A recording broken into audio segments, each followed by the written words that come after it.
Hey, thanks for taking the time to, well, you haven't got any choice, actually. I'm just talking at you, if you like.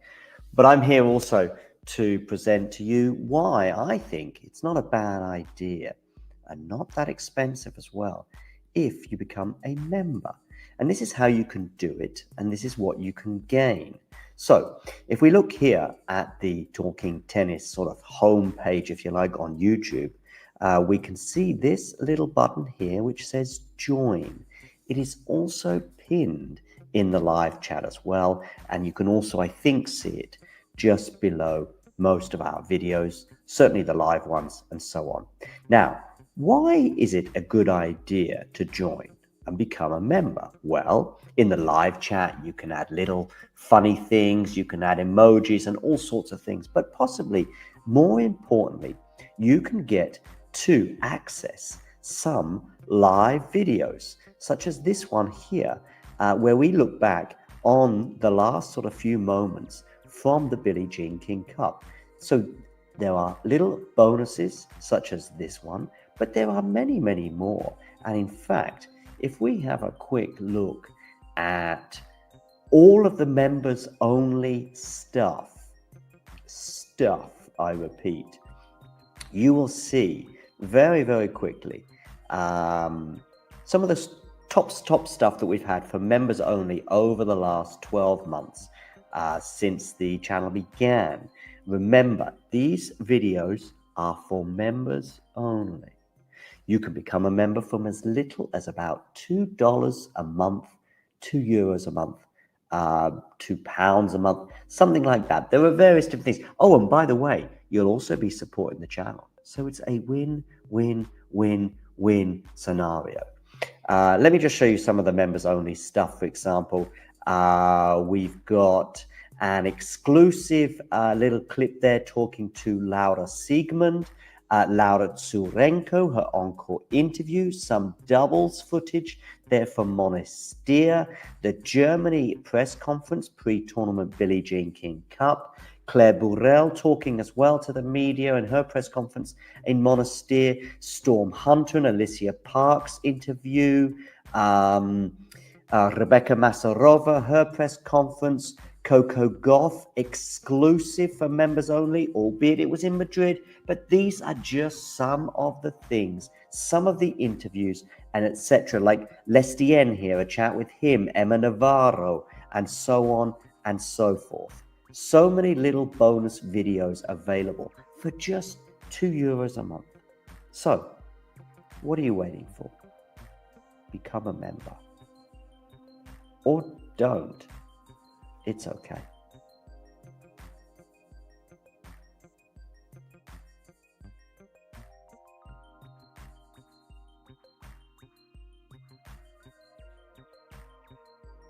How do you put into fortifying that mental pressure or that mental fortitude? I'm curious how that process is for you. It's all about experience for me. I have been competing since I was 6 and playing tennis since I was 4. So you can imagine how many tough situations I've been in regards with tennis.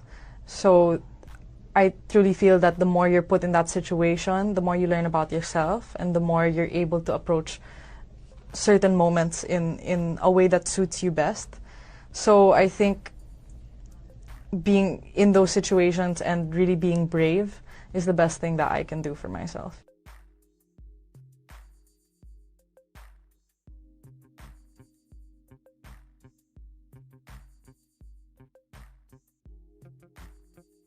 Look at that number, by the way. It looks really sad, doesn't it?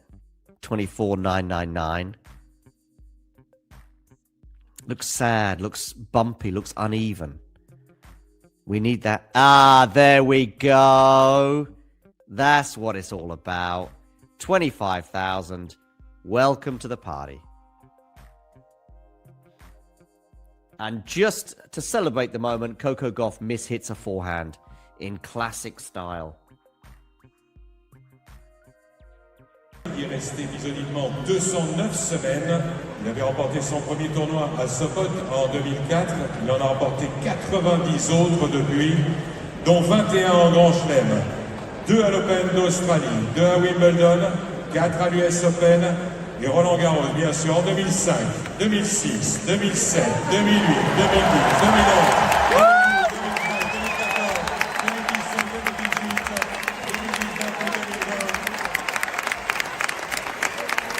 Il a remporté 36 Masters dans sa carrière, 5 Coupes Davis, champion olympique à Pékin.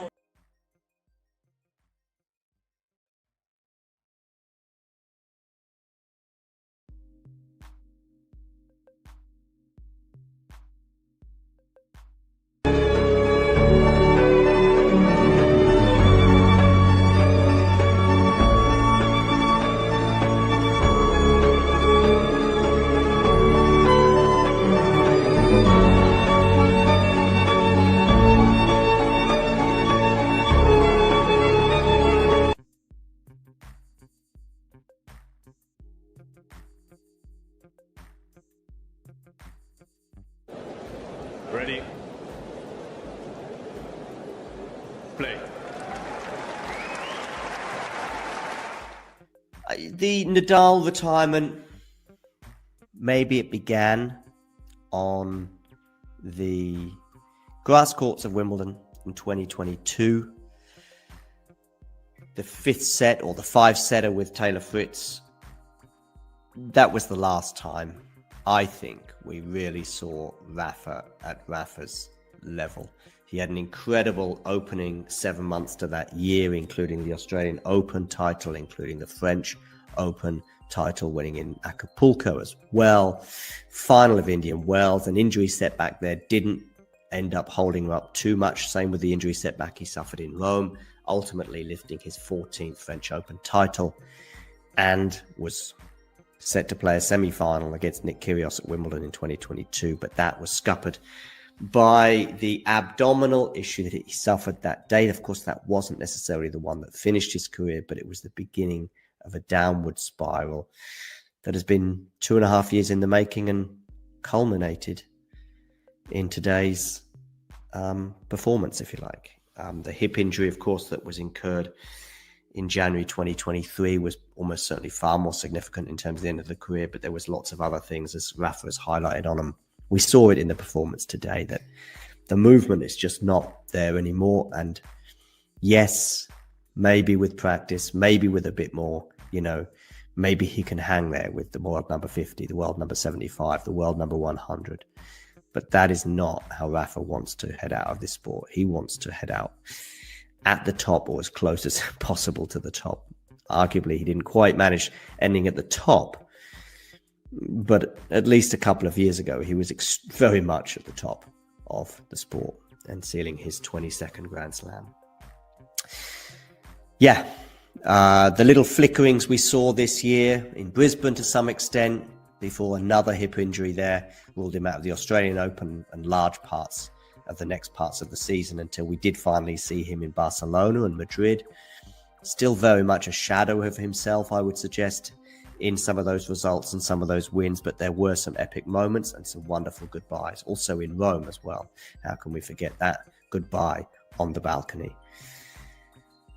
Before, of course, a little more flickering as well in Sweden, in Bastad, where he got to the final of the 250 before losing to Nuno Borges. I think there were probably more concerns then about the level and again about the movement. We saw it again at Roland Garros in that straight sets loss to Novak as well. And that was probably the day that finally confirmed to Rafa, if you like, that hang on, even on my beloved clay, even on my beloved home in my own backyard, even here at Roland Garros, I'm still not able to replicate what I know I could and should be capable of.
name is Clara Towson, and I'm a friend of the show. Boom. I am Francisca George, and I'm a friend of the show. Perfect. Hi, my name is Susan Leemans, and I'm a friend of the show. My name is Zainab Sammaz, and I'm a friend of the show. Boom. Hey guys, my name is Sasha Vickery, and I'm a friend of the show. Boom. Hi, my name is Lloyd Harris, and I'm a friend of the show. Perfect. Hi, my name is Jan Faria, and I'm a friend of the show. Boom. Yes. Take one. Well done. Hi, my name is Jasmine Paulini, and I'm a friend of the show. Wow, Jasmine, you got it in one time. Ready. Play.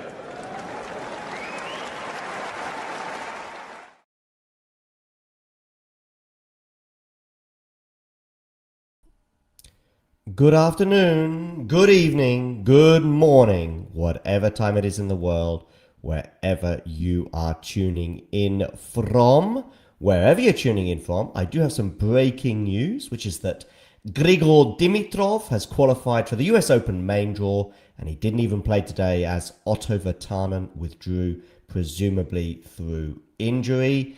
That is some breaking news to bring you, but I will also be bringing you, what's this? 37% of people putting Eala in the final, the winner. That is obviously referring to the poll that we have up. Okay, it's gone down to 34%. But there's also almost just as much hate as there is love, because 27% of you have gone for her going out in the first or the second round. Probably somewhere in between seems more realistic. I would say round 3 or 4 would be a fair objective for the 20-year-old. I think she's going to be soon 21 if she isn't already. Ashley Bear on Instagram, thank you for tuning in. At Talking Tennis on Instagram, if you do wish to follow us there. The draw is going to be revealed any moment. I'm going to be seeking it and keeping you up to date. I'm sure that Jose Morgado will be one of the first people in the know. This is going to be Dimitrov's 62nd Grand Slam main draw.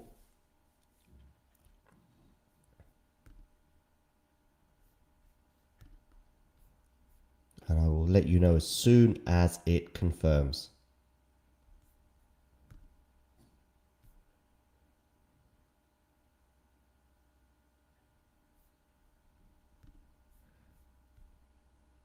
Do let me know in the live chat. What are your thoughts? What should we be looking out for? Well, if we go over, let's have a look at some of the seeds, shall we? Let's have a look at the seeds on the women's side, because this is just, yeah, it's going to be tough to work out who is going to win and who is the favorite. Let me see if I can get them. Here we go. So the seedings will be Sabalenka 1, Rybakina 2, Pegula 3, and Goff 4. Therefore, the thing is, there's not anything, big to look out for. I would just be thinking about Iga's draw. Iga's going to be seeded 8. So where is Yelena Ostapenko regarding her draw? Are there any dangerous floaters? Let's have a quick look at the rankings for those outside of the top 32. If I scroll down and think about some dangerous floaters on the women's side, Hailey Baptiste, perhaps. Is she fit? No, she's injured. Baptiste, my bad. Maybe Clara Towson. She's been winning some matches this week in Monterrey. She is currently 42 in the world. Zainab Sommes, that could be a tricky first round for somebody. She's ranked 52. Camila Osorio, 58. Kazatkina, 59. So these are all players that could be dangerous floaters, I would suggest. Okay, thank you very much. Let's have a quick look, therefore, at the US Open draw, and let's dissect it for you. Thank you as well for letting me know in the live chat. Right, so here we go, people. The men's singles draw. Can we try and get it as a PDF? Yes, we can. It's out. 2026. Zverev, the number 1 seed, is going to be playing Lorenzo Sonego in the first round. Hallis is going to be playing Diaz Acosta. Popperin is going to be playing a qualifier, and Tibillo will be playing Hanfman. That means Zverev's projected third round opponent is going to be Alejandro Tibillo. In the next section, we have Darderi and Musetti on a third round collision course. Hopefully you can follow this at the back. Who is therefore the fourth round opponent for Zverev? Well, the fourth round opponent, of course, will be Darderi or Musetti. That's a tricky one. Musetti Zverev in the fourth round. Moving down, Hodar is the 12 seed and is in Casper Ruud's section. Casper Ruud, Rafa Hodar, potential third round. That is tough. Although Almondu is predicting an upset, that Ferry will beat Musetti. I'm not so sure. I don't think so, no, either. Let me just have a quick look down here. What else have we got? So Juan Manuel Cerundolo, Casper Ruud could drop a set or two there. And then he could have Altmaier in the second round, although it could be Spider. Oh dear, it's a tough draw, I would suggest, for Casper Ruud. Musetti, yeah, Ferry is, I guess, a standout for the first round. But I think Musetti wins. Zizou Bergs is going to be playing Carlos Taberna. Carlos, of course, had an injury-ravaged year. I spoke to him recently at the Hagen Challenger. And, yeah. He was upset because he was playing some of the best tennis of his career. Well, I also asked him if he's going to be playing the Seville Challenger, and he said it depends on what happens at the US Open, of course. Because the Seville Challenger, as Jake and I know, is the second week of the US Open. Well, I mean, he could upset Bergs, but I would favour Taberna a lot more if it was on clay than on a hard court. So probably Zizou prevails. I think this is the first time that Zizou's been seeded. By the way, Zizou against De Minaur, third round. Hoinski making the main draw as well for the first time based on his seeding rather than have to qualify. A year ago he did qualify. And Hoinski against Botic van der Zandschulp. That's going to be on like court 28, isn't it? With about 4 people watching. Ooh. I just hope Botic can get that first title in wherever he's playing this week, in Winston-Salem. Okay, Felix against Hinchikata. That's a nice first round for Felix. Felix is probably a dark horse for the title here. He's on a collision course with Ignacio Busa. That's not too bad. That's not too bad. Although Hachanov is a potential second round for Felix. That is dangerous. Okay, Busa against Giron in the first round. Mensik against a qualifier. Mensik against the qualifier. This is the next section. So let's have a look at this quarter here. This is the Kaboli quarter. But arguably the Taylor Fritz quarter, perhaps, in terms of favourites.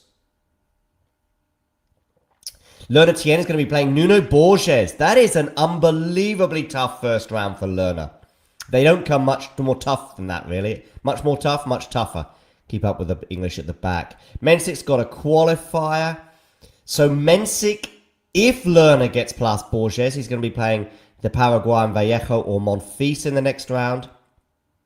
Mensik will fancy his chances against a qualifier or Umpechi Pericard in the second round before things get a bit more tricky for him against maybe Lerner Tien, maybe Nuno Borges in that third round. And then the fourth round would be Taylor Fritz, would it be? That's tough for Jakob. That's tough. It's a wide open section, really, isn't it? Probably Fritz is the favourite to emerge from this section, but Mensik might have something to say about that. Even Lerner Tien, who knows? I think it's a tough section for Kaboli. The first 3 rounds, but I guess the first 3 rounds are tough, but then fourth round and then quarterfinal is going to be tough if it's going to be Taylor Fritz there. Although, yeah, Taylor Fritz will probably be his fourth. Well, no, who's going to be his fourth round opponent? Let me get this right. 2, 4, 6, 8. So his third round opponent, yeah, 2, 4, 6, 8. Yeah, okay. So it could be Taylor Fritz in the fourth round for Kaboli. All right. Let's move down. Daniel Medvedev, if he doesn't take up a career in pickleball, he's going to have a qualifier in the first round. Collignon, dangerous second round opponent. Tiafoe Dam, an All-American fair. That could well be on Arthur Ashe on Sunday, Monday, or Tuesday. Of course, the draw begins on Sunday. We will be looking at the women's draw in a moment. Very good, Jake. Yeah, very good. Where is Gibson? I love that. Very amusing. Dangerous Darwin Blanche. Deary me. So Darwin Blanche got a wild card, I guess, if he's in the. Or you teasing me with that. Okay. Munar against Atmane. Shime Bukuro against Rinderknecht. Vachereau against Kovacevic. Maishak against Medjedovic.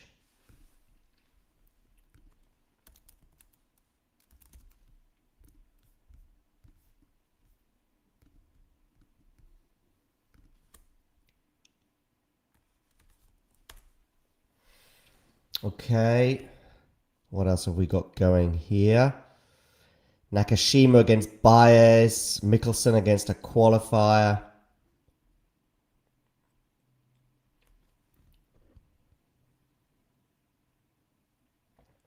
Rublev Cilic. That's a French Open quarterfinal of 2022. Andre Rublev, Marin Cilic.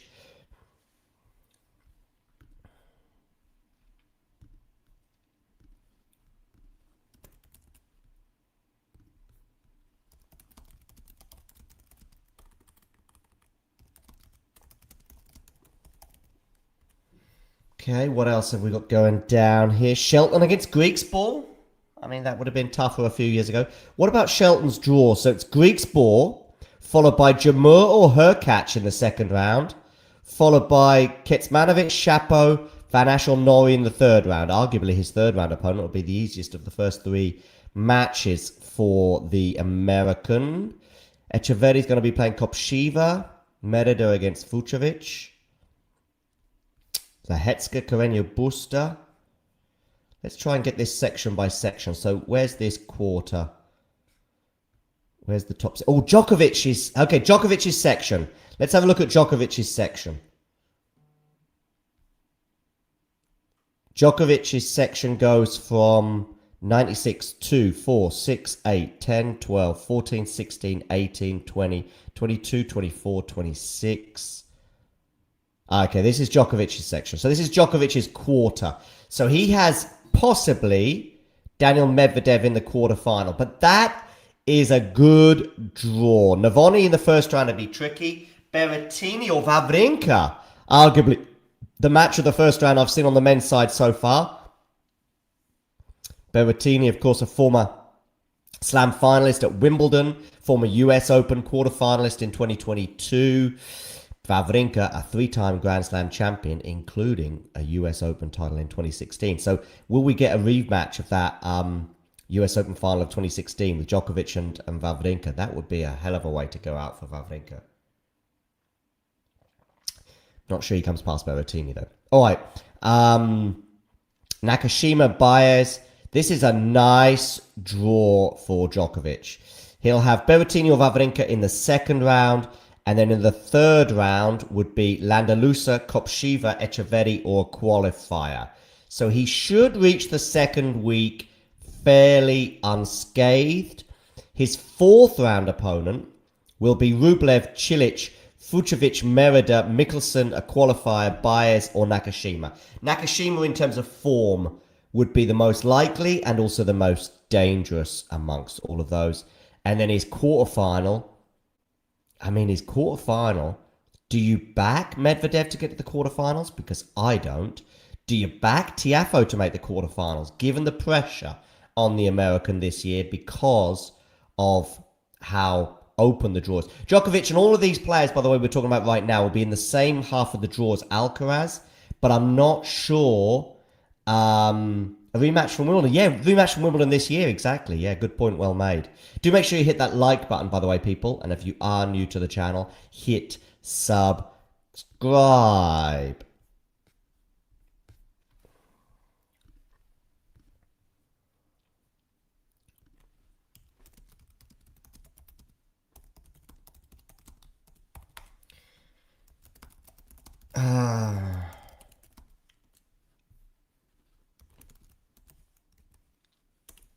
Okay. Okay, moving on down through the draw. This is the last quarter. This is the Shelton potentially playing Alcaraz quarterfinal. Boy, that would be spectacular. Shelton's got Griekspoor in the first round, followed by Hurkacz or Djumur in the second round, and then third round will be Norrie, Van Asch, Shapo or Kecmanovic. Then we're down to the next section, which sees Lehecka play Carreño Busta in the first round. Alcaraz has Safiullin in the first round. Ooh, and Jaime Faria against Jenson Brooksby, the winner of which will play Safiullin or Alcaraz. I don't like this Alcaraz draw. First two matches against mega serving players in Safiullin and Faria, or Safiullin followed by Jenson Brooksby. Jenson Brooksby, of course, home favourite. Bearing in mind he could do with a couple of straight sets wins before things get tricky. I don't see him getting to the third round unscathed. I don't see him getting to the third round without dropping a set. Then, in the third round, he'll have Arnaldi, Duckworth, Yibing Wu, or Adam Walton. Could be Adam Walton, you know. Could be. Yibing Wu has had a terrible couple of years with injuries.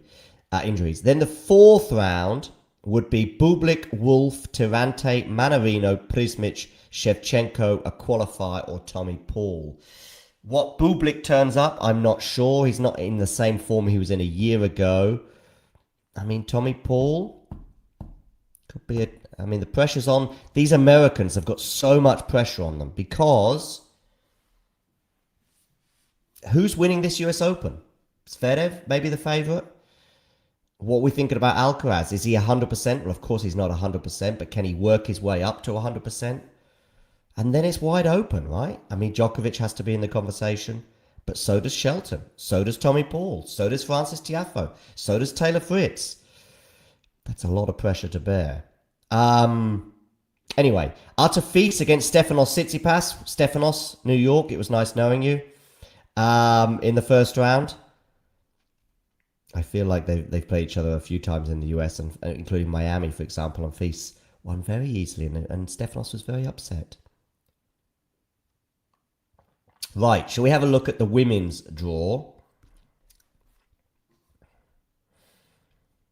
Women's singles. I will see Sabalenka at the top. She's going to be playing Camila Osorio in the first round. I can reveal that for you. Okay.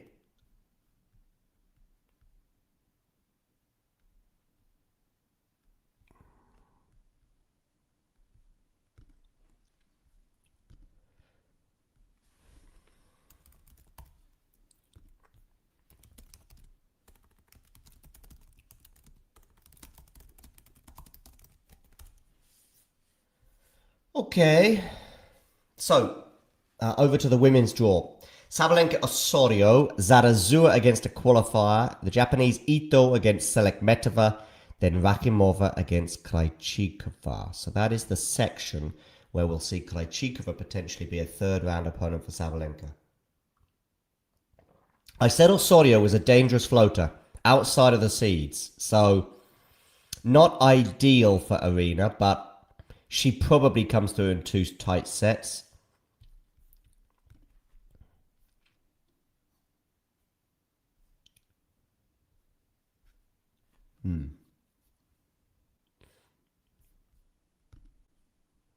Hi Rachel, by the way. Do get in the comments section on Instagram at TalkingTennisTT, where several of you are following there.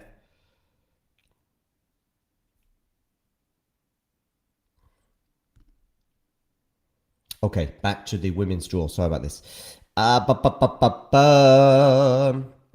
Klanska against Townsend. Preston against Parks. Parks, of course, still in action in Monterrey. Van der Winkel against Pliskova. Nigo against Schneider. So, Schneider against Klanska is a possible third round. That would be a repeat of this year's French Open semi-final.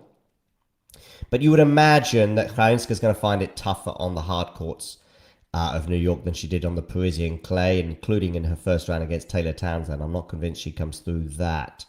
So, I do think this is not a bad section for Schneider to at least live up to her seeding and set up a fourth round clash with Krejcikova or Sabalenka. Probably Sabalenka, but yeah. Kostyuk against a qualifier, Stevens against Towson, Birel against Marchenko, Kessler against Alexandrova, Lee against Rucic, Vekic against Gibson, a qualifier against Tara Rudi of Thailand, and then Volinets against Noskova. So Noskova is the projected quarterfinal for Sabalenka.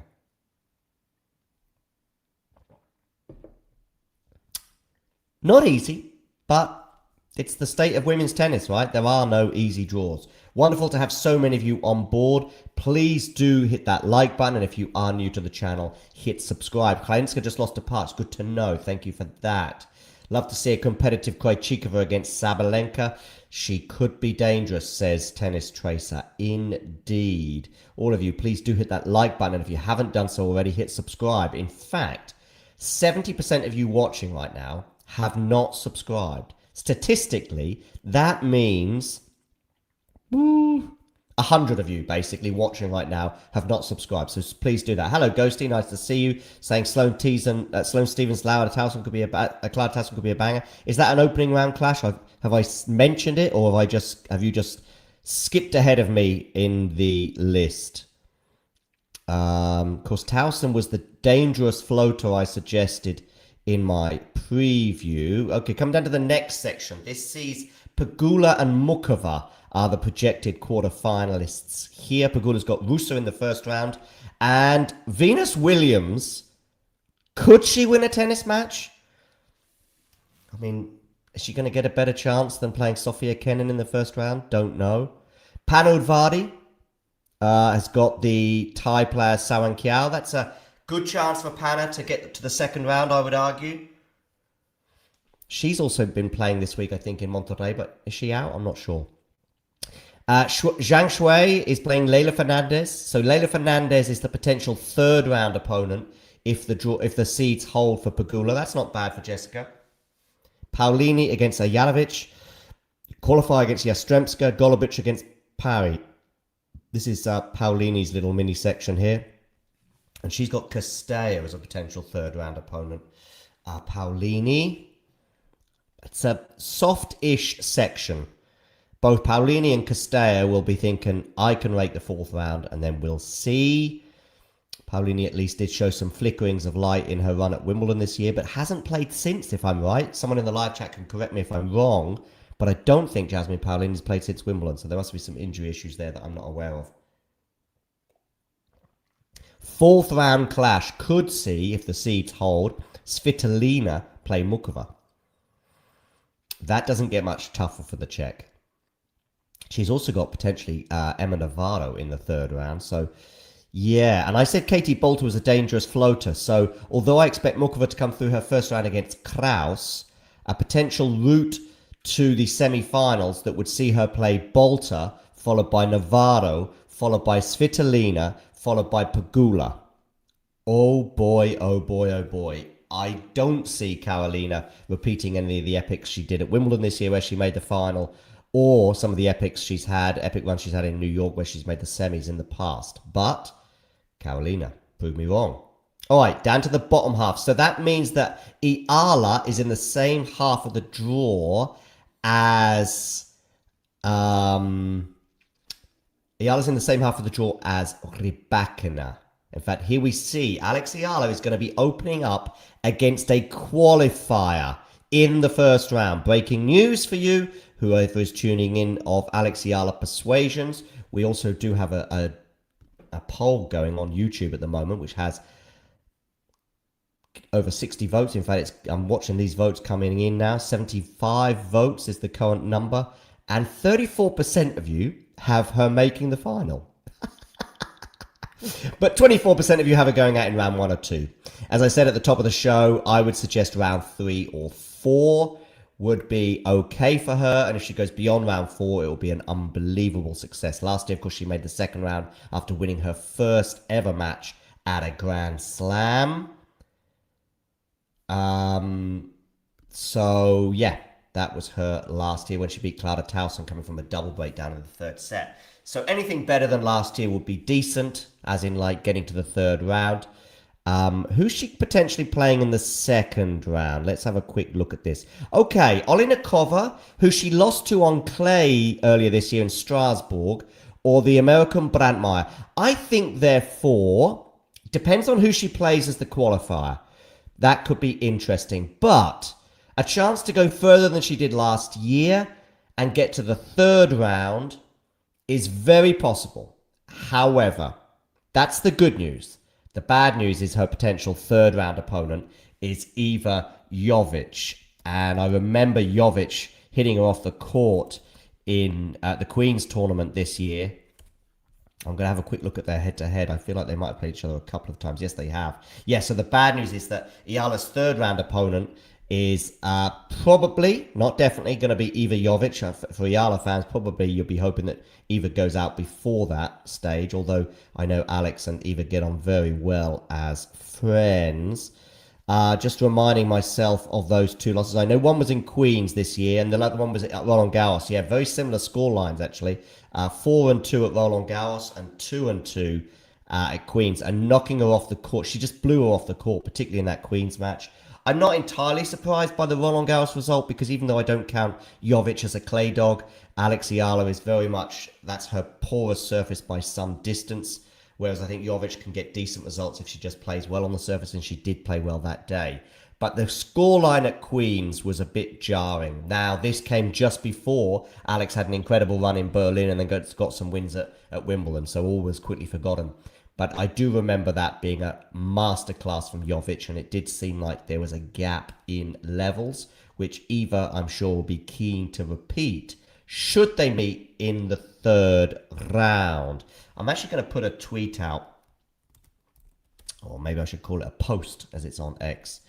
I've already seen Alcaraz with a pretty terrible draw. Yeah, fair enough. Alex Eala projected draw to Grand Slam glory at the US Open. Let's get this up for you people, just to really annoy those in the Twitter sphere. So she will have a qualifier, R1 qualifier, round 2 will be against two people's names that are extremely difficult for me to spell. Olinikova. Although Brandmeier's not too bad, especially as it's a German name. Let's go for capitals here, shall we? Olinikova, or who was the other one? Brandmeier, yeah. I do see her reaching the third round. But then Jovic, Linette, or Freck in the third round. Jovic, I should say.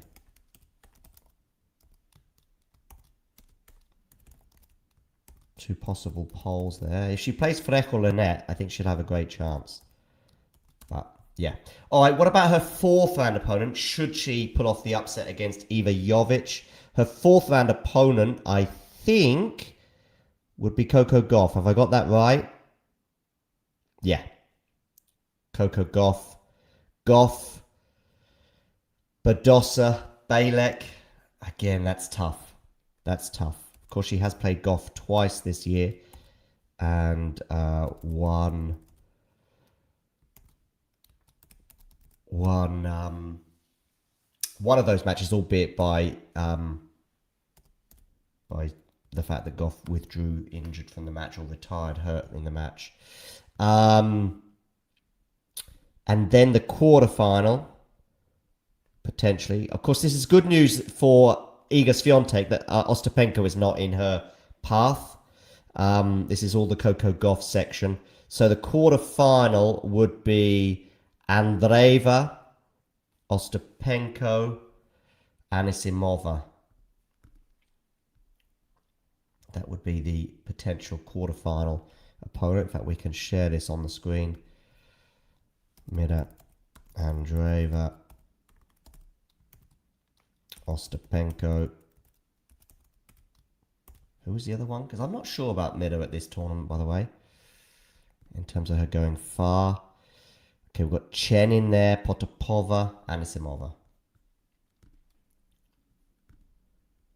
Where are you, Twitter? There you go, Anisimova. Potapova, I should really include her as well. She might make it, you never know. Semi-final would therefore be Rybakina, Swiatek, and it's down to this next section, isn't it? It's down to this next section in the draw. Semi-final, Swiatek, Rybakina, Keys, Osaka.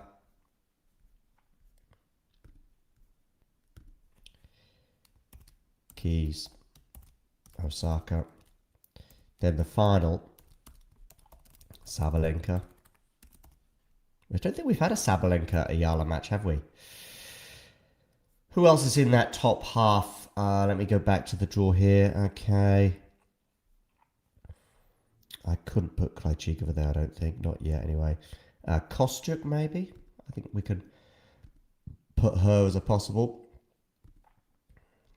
Kostyuk, where are you? Twitter.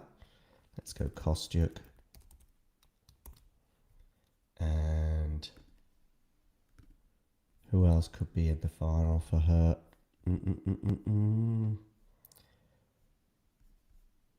Noskova, Pagula. Noskova, Pagula. There we go. That'll do.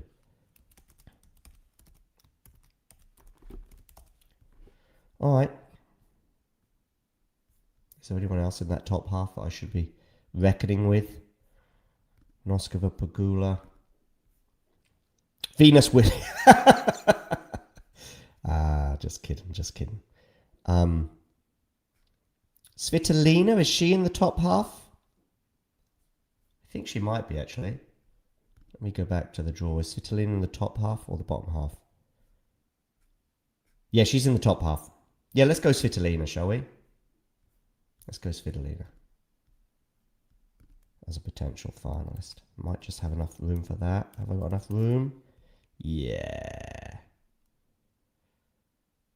All right, let's post this. Cool. What do we reckon? I'm reckoning round 3. And for those of you going, that's a hell of a tough draw. Yeah. But listen, she could have been in Sabalenka's half. She could have had Sabalenka in the 4th round, right? Or even the 3rd round, I think, with her seeding at 17.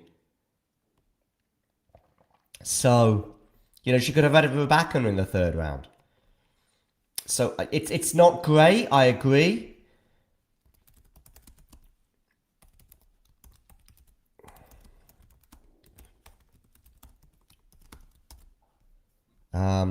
But yeah, it's not great, but it is what it is. The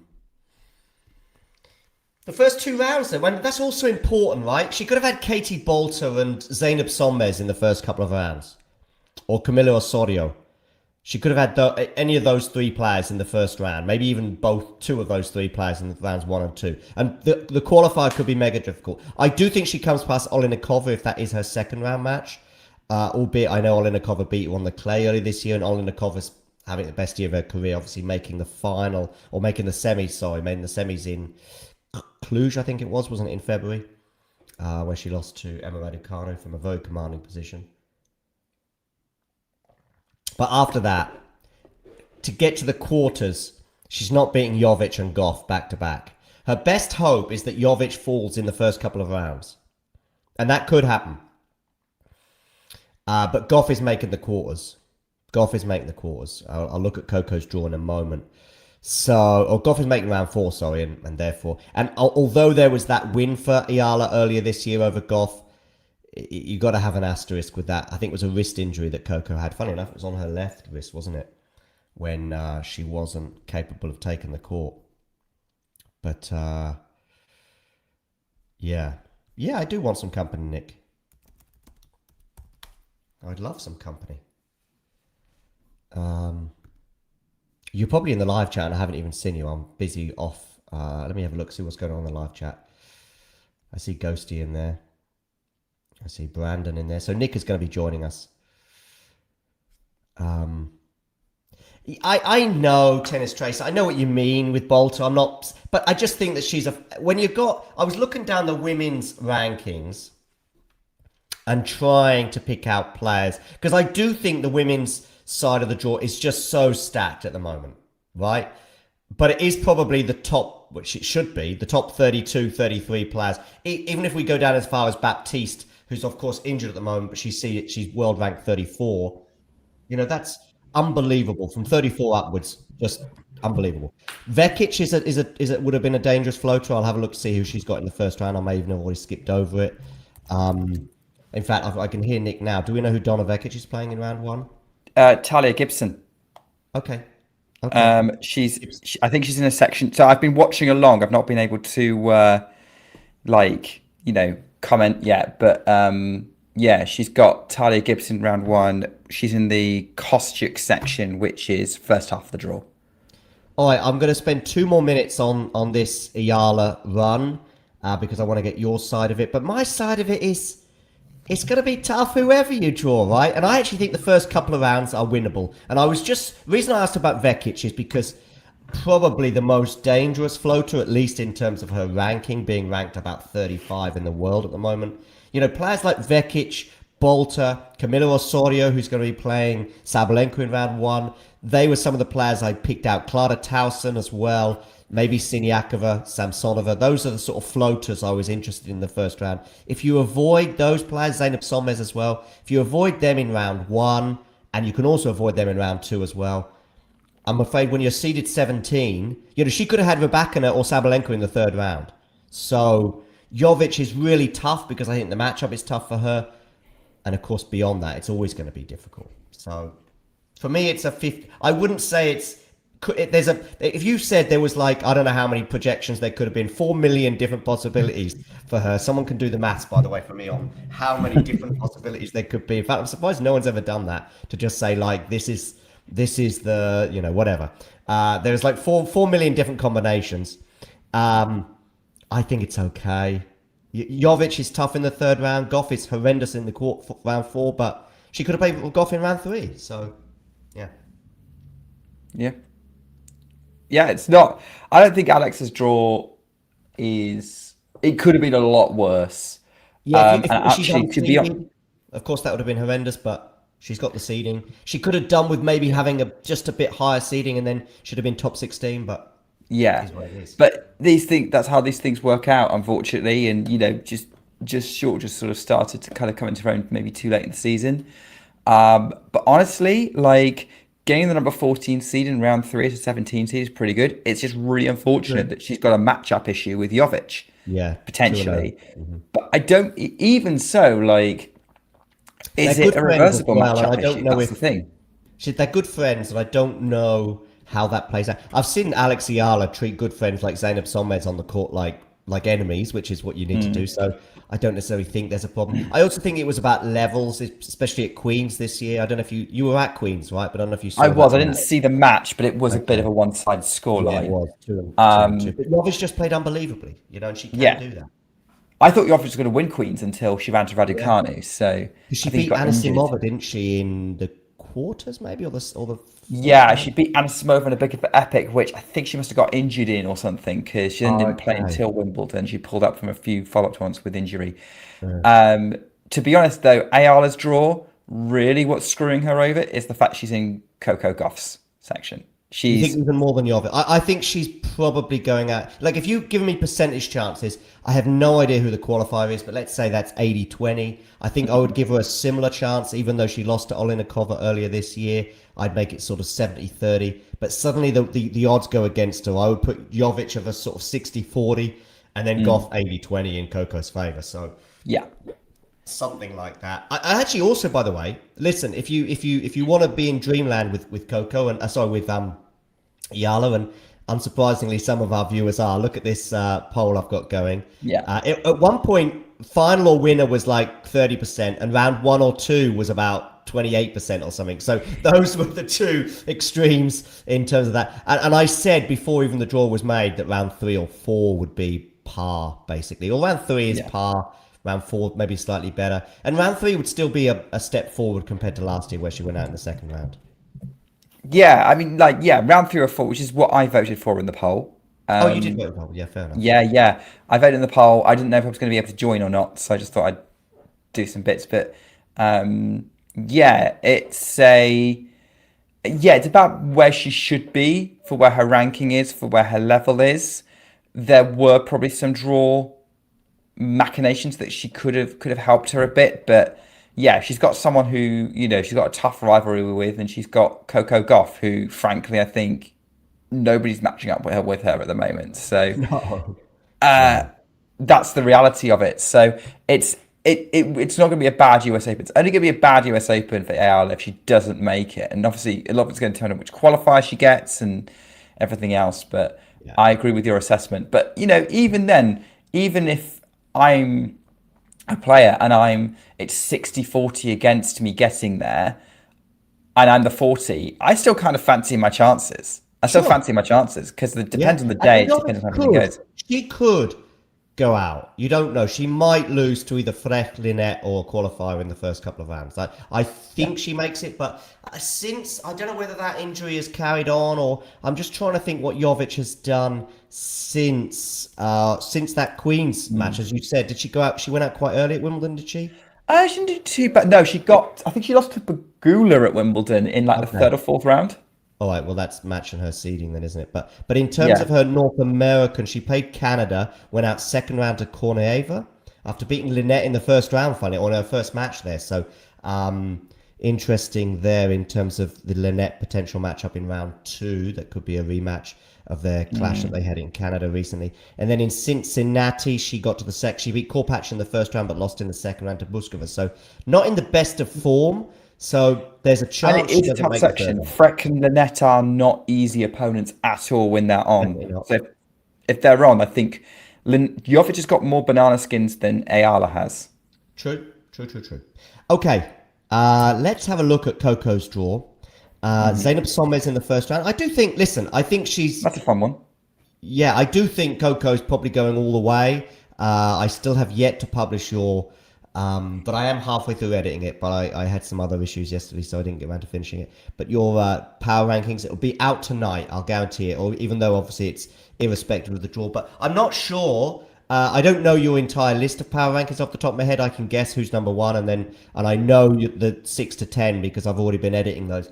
I don't think that this draw will change a lot. When the draw is as crazily stacked from 1 to 32 in terms of the seeds, and then you throw in those 3 or 4 floaters, it almost doesn't. It almost makes what makes a draw. Because I was thinking as I was beginning this show, normally there's like, are you in Alcaraz's half? Are you in Sinner's half? Are you in Sabalenka's path? Blah blah blah blah blah blah.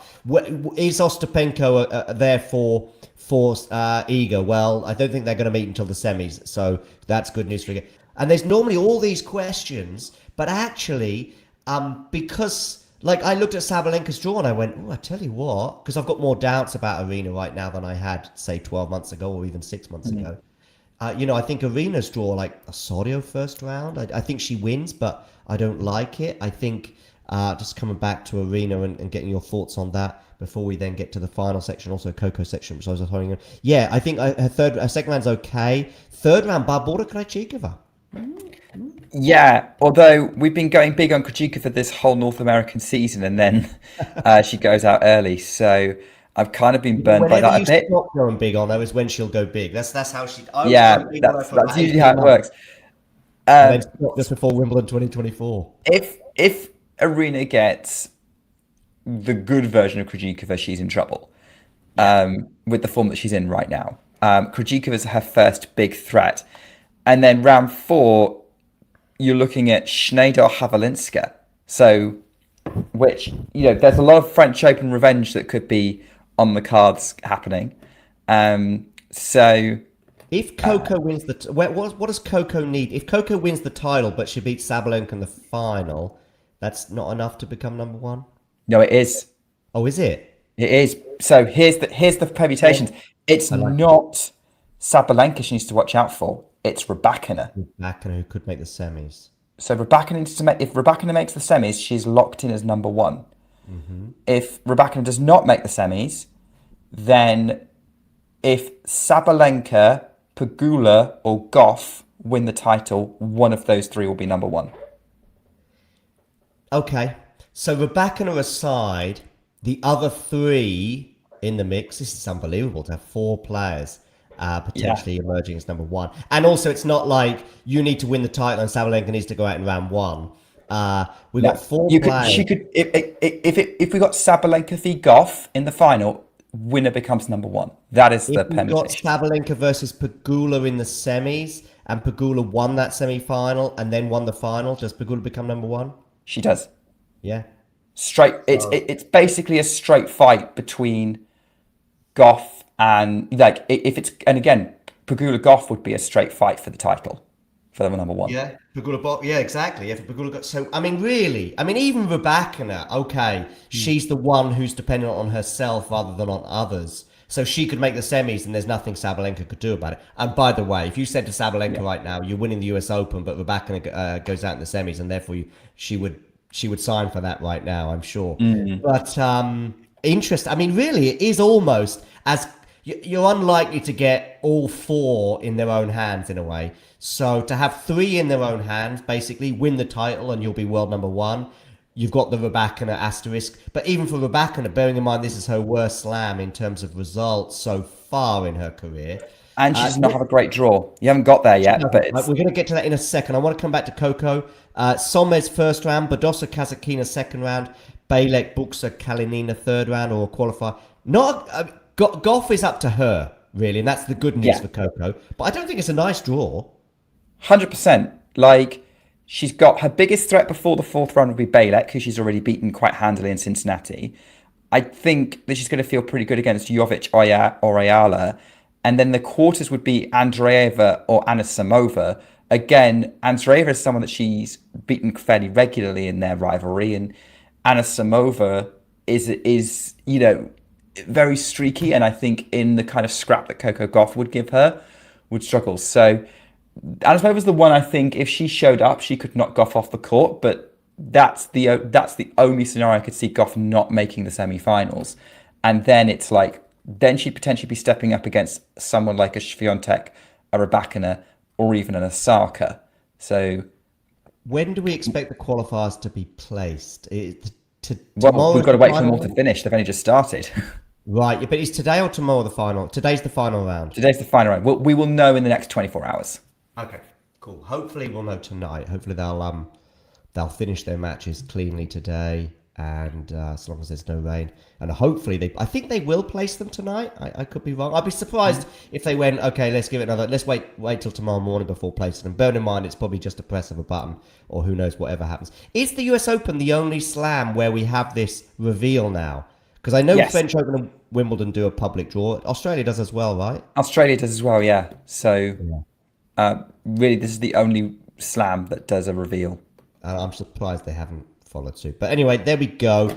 Coco's draw. So then the 4th round projection for Coco could be either Jovic, could be Alex Eala as well. But Jovic, I mean, just imagine Goff's run. I mean, it's not easy, is it? Sonmez followed by Badosa or Kazakina, followed by Bejlek, followed by Jovic, followed by Mira Andreeva to get to the semis where Swiatek or Rybakina could be lying in wait. Talking of which, let's come down to that section because we keep sort of mentioning their names, but we haven't honed in on their section. So Iga has Zhiyu Wang in the first round. Thoughts? Honestly, Wang, I think she had a decent run at one of the North American hardcourt runs. I forget which it was. So I don't think Iga has an easy first round, but I would be shocked if she lost that one. If I have a look, she got to Wang got to the last 16 in Cincinnati, and then she's in the quarterfinals in the WTA 125K happening in Philadelphia. So Wang is playing pretty competently. I could see her basically Iga going, "Oh, this is not going to be an easy opener," but at all, really. But she's 2-love up on the head-to-head. I'm predicting something like a 7-5, 6-3 win for Iga. It would be a tough straight setter rather than an easy win. But I could see Wong frustrating her a lot in that match. They've never played on hard court. Their 2 matches so far have both been on clay, but all 4 sets have gone Iga's way, albeit that the clay which Wong likes, but Iga likes even more. Yeah, indeed. Yeah, true.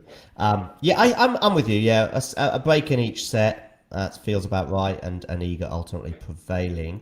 Coming back to the draw there for second round, potentially will be Podoroska or Valtert. I think that's nice. That'll be an easy win there for Iga. Buskova or Stearns in the third round? Most likely Buskova, unless Stearns catches fire. Yeah, I'd like Iga's chances in that third round either way. Buskova could frustrate. Either of them have got capability of frustrating or even beating her, but I think the way Iga's playing right now, she should be heavy favourite to come through that. So yeah, the upset kind of risk goes up, but not by enough to necessarily be a concern. Fair enough. So, also looking at some opening round clashes. We've got Bencic against Putintseva. Okay. Madison Keys against Alina Kornieva. Qualifier. That could be a fun one, Keys Kornieva. Okay. And then we've got a qualifier against Bondier, and then another couple of qualifiers in this section. So, Madison Keys or Belinda Bencic in the 4th round. That's where things get super serious for Iga. Yeah. Bencic hasn't been in great form this year, really. She likes the US Open a lot, though. And obviously she did well in the mixed doubles. But I think Keys might be... I don't know. They're both streaky players. I think Keys and Bencic both like the US Open. I would back Keys slightly more right now, I think. I think based on the season they're having and just sort of there's been more bringing Bencic down than maybe bringing Keys down Bencic, right now. Did she pick up an injury at some point in the last few weeks, maybe in Canada? Against so she picked the injury up against Eala, and then she came on court the following day, just before her match, to apologise to the crowd that she couldn't take to the court. That was in Canada. Did she then play? She didn't play Cincinnati. She didn't. No, Okay. I think she played the mixed doubles at the US though. She did. Yeah, she made the final. She made the final yesterday. She did play Cincinnati. She lost in the first round. She gave a walkover to Boisson. So that would have been carrying over that. She gave a walkover to Goff in the quarters. And then she did take to the court against Boisson, but ultimately retired hurt. So that is something to keep an eye on in terms of Bencic. So maybe you're right. Madison Keys might be the one to keep an eye on in this section of the draw, potentially for Iga in the next round. Okay, now we're looking at the Rybakina section. Okay, so the 4th round for her would be Bencic or Keys, and the quarterfinal would be Rybakina or Osaka for Iga. Okay, but we'll come to pretty that much. in a moment. That's where things start to get hard, I think. Yeah, I mean, I still think Madison Keys could be. Madison Keys would be hard. Playing at home. I mean, round 4 is where it gets really hard. Yeah, okay, so Osaka has Zakharova in the first round, followed by Kochereto or Siniakova. Listen, Siniakova in round 2, not easy. She's in that sort of handful of players I mentioned that weren't seeded that you'd probably want to avoid in round 1. Okay, you'd also probably want to avoid these same players in round 2, but it is what it is. And then round 3 for Osaka could be Mertens, Quevedo, Timofeeva or a qualifier. So not bad for Naomi. Probably Mertens in that scenario. Yeah, probably. But Mertens' form has just been dipping. And I'm saying that off the top of my head rather than knowing all of her results. But unusually for Elise, she's probably gone out a little bit earlier in 1 or 2 tournaments than I might have expected, including this week in Monterrey, where she lost in 3 sets to... Oh, no, sorry. She won her round of 16 clash against Pano Edvardi, so she's still in the draw there. But in Cincinnati, she went out first round to Deanne Parry. And this is a player who you don't expect to lose early doors in a way. Oh, they played each other recently in Canada. Osaka won 1 and 2. So yeah, Osaka's had the measure of Mertens in a couple of clashes this year. Okay. Sakkari going to be playing a qualifier. Stadobseva, Seidel, Vidmanova, Busas, Monero, Frodin, Rybakina. This, for me, in terms of Rybakina getting to the third round at least, and possibly even going all the way to that semi-final berth, is a lot about her health. How Absolutely, yeah. If she's fit, she should make it. I think if she should she's make not, at least Naomi in the fourth round if she's fit. I'm seeing a couple of players in this draw though for her that, you know, on their day can cause an upset. I'm looking at Jessica Busac-Maniero in round 2. I'm also looking at Maria Sakkari round 3. Okay. Yeah, I Sakkari's had a few flickerings this year. I think when she beat Iga in, was it Dubai? Was it she beat Iga? Doha, I think, actually. Doha, But yeah. Yeah. And she was playing really well in that tournament, even though she didn't win the title. I remember her semi-final loss to maybe Mukova. I can't remember who she lost to in the semis, but I remember she was still playing really well. But the flickerings are becoming less frequent. Let's at least say that in a 12-month period for Maria. So not sure if she can hurt a fully fit and firing Rybakina. But if Rybakina has some issues and doesn't take the court for one of her first couple of matches, yeah, maybe Sakkari's the one in the fourth round facing up against Naomi Osaka. And probably because of all of the above, of what we've just highlighted, maybe I'm tipping Osaka to make the quarterfinals. I don't blame you for doing that if you want to. Like, I think I'll Osaka do the whole, TNNS app and stuff, and I'll see how it pans out. But it's a huge opportunity, I think, for Osaka if Rybakina is compromised. Keep an eye on Rybakina's press conference, which will be coming out in the next day or so, I guess, when they give that pre-tournament press conference, and hopefully she'll at least ease the fears regarding her fitness. The only thing I can give you on Elena Rybakina this week is I saw her cooking alongside Hatchanoff and someone else in a New York restaurant. They were doing one of these sort of cooking evening things, and they were putting things in a bowl and mixing it up and stuff. And she looked like she was in good spirits, but that doesn't mean she doesn't have an injury that's going to prevent her from taking the court in New York. No, it doesn't at all. We've seen plenty of players look good and do all the promotion stuff and then don't actually play. Exactly. And also, this is her, in terms of results, I think she made the quarters at the French Open a few years ago, right? Yeah. Was it early doors in her career? Did she make the quarters? 2021 and then again in 2024. Okay, right, yeah. When she took the set off Iga, and I think she was up a set and a break, that was the fourth round, wasn't it? It was, yes. 25, yeah. But still, we've got we've got a fourth round and a couple of quarterfinals there. She's never been beyond the fourth round here. I think some circumstances have prevented that. I think she didn't take to the court last year when she was due to play Vondrousova, I'm going to say, in the fourth round. Is that right? No, it was the other way. Yeah. Oh. Or was it the way round? No, I think Rybakina lost that match. Vondrousova beat her, and then Vondrousova didn't take to the court in the quarters, right? Yeah. Something like that. Yeah. I think she did retire or didn't play in 2023 or 24.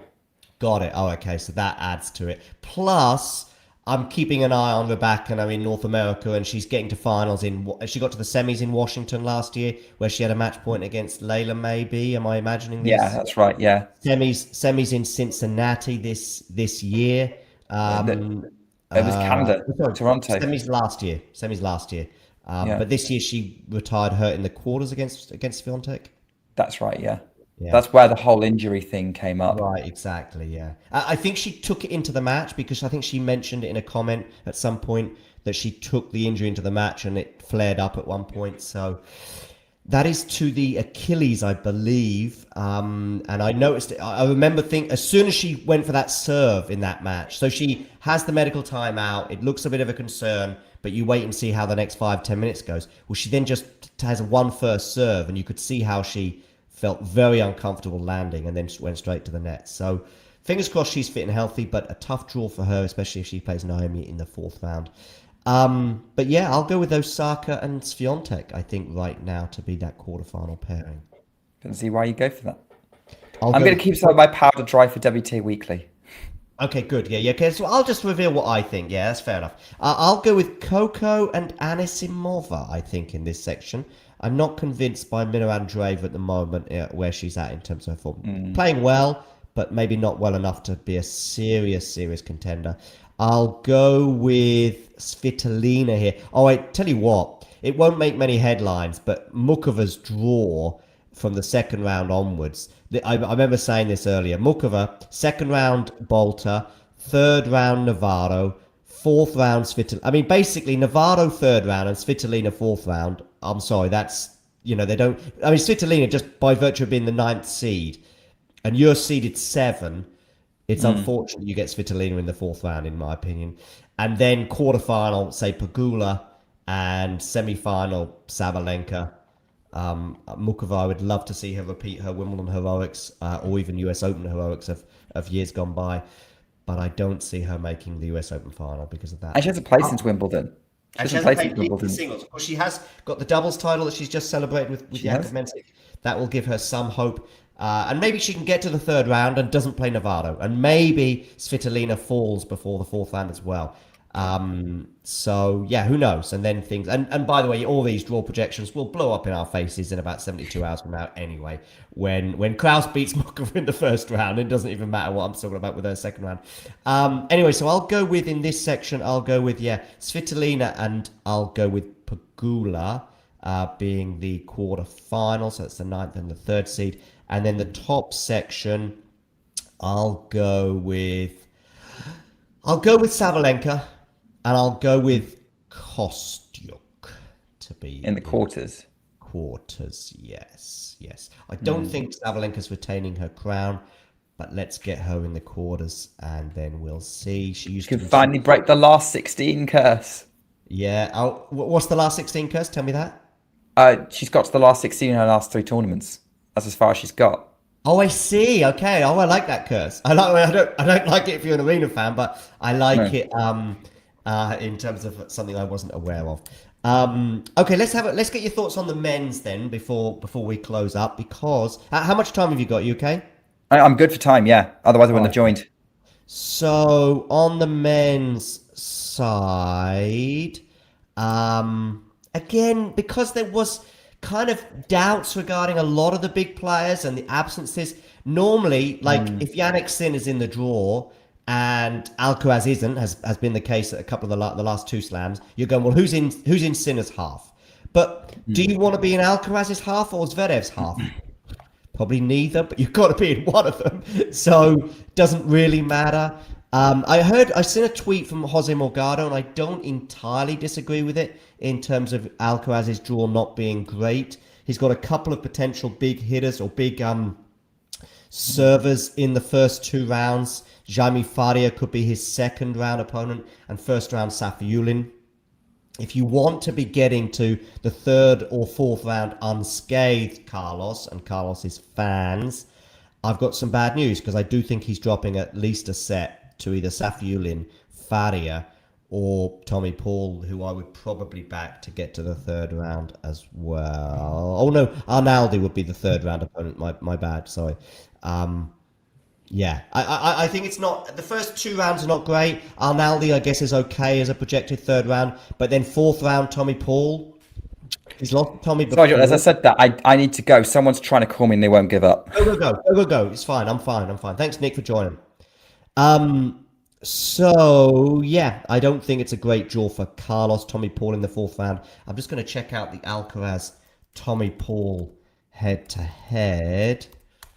And it is 6-2, which is favourable. But, of course, this is a fit and firing Carlos, bearing in mind he's not played a competitive singles match since Barcelona. It's a long time, 4 or 5 months.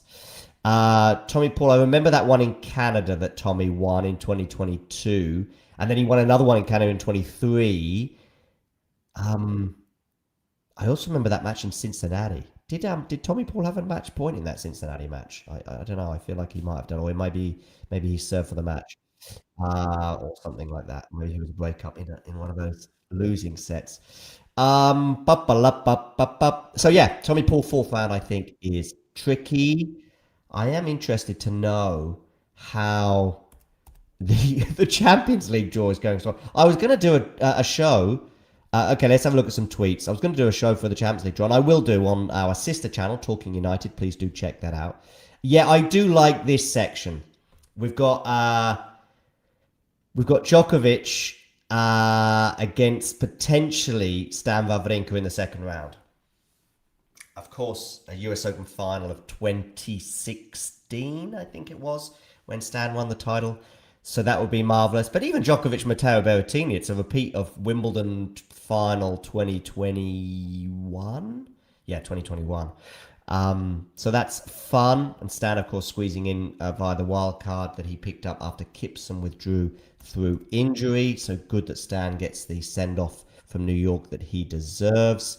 Yeah, a couple of slam winners as well here in a round one clash. 2 wild cards, Venus Williams against Sofia Kenin. Just some of the headlines from both the men's and the women's draws I'm just bringing you at the moment.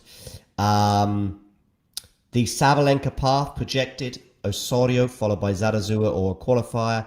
Krejcikova in round 3, then round 4. I mean, Schneider was the slayer of Sabalenka. So we talked about the round of 16 curse for Arena. Schneider has already cursed Sabalenka before this year in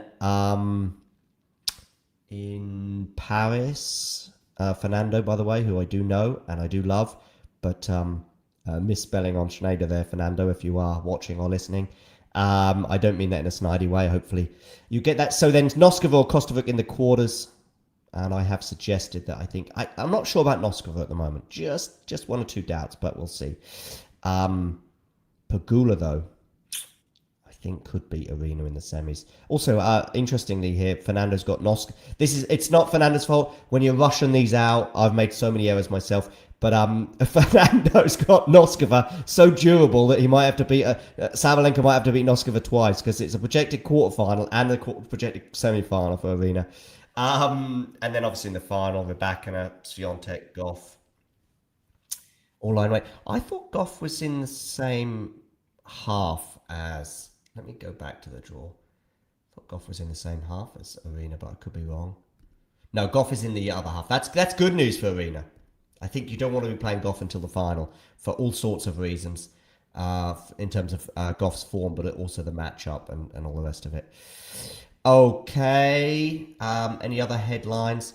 Yeah, do let me know in the live chat if you know any Champions League draw news. I would love to know. Women's draw is quite boring in the first week, according to Jose Morgado. Balance, we may have an epic second week. Yeah, let's see how Rybakina's health is. I'm not sure if she makes the semis and gets that world number 1 berth, but we'll see. Any other? Djokovic and Alcaraz are in the same half, indeed, but I don't really know. Normally, you would want to avoid to be in the same half as Alcaraz, but actually, I think, bearing in mind Alcaraz's fitness issues, and now I think Zverev will be a dangerous player, then...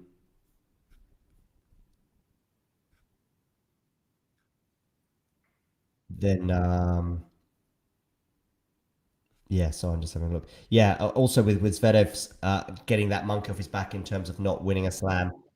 We saw at Wimbledon how much more relaxed I think he was, which helped him. And I think he makes the finals, Zverev. Look at that. Sonego first round, Hallis second round. This is just the seeds, by the way. So Tabilo third round, Musetti fourth round. De Minaur quarters. It's a good draw for Zverev. I haven't seen other sections of the draw because these are just the seeds projected for Alexander. So let me just come back to the men's draw. So many windows open right now, ladies and gentlemen.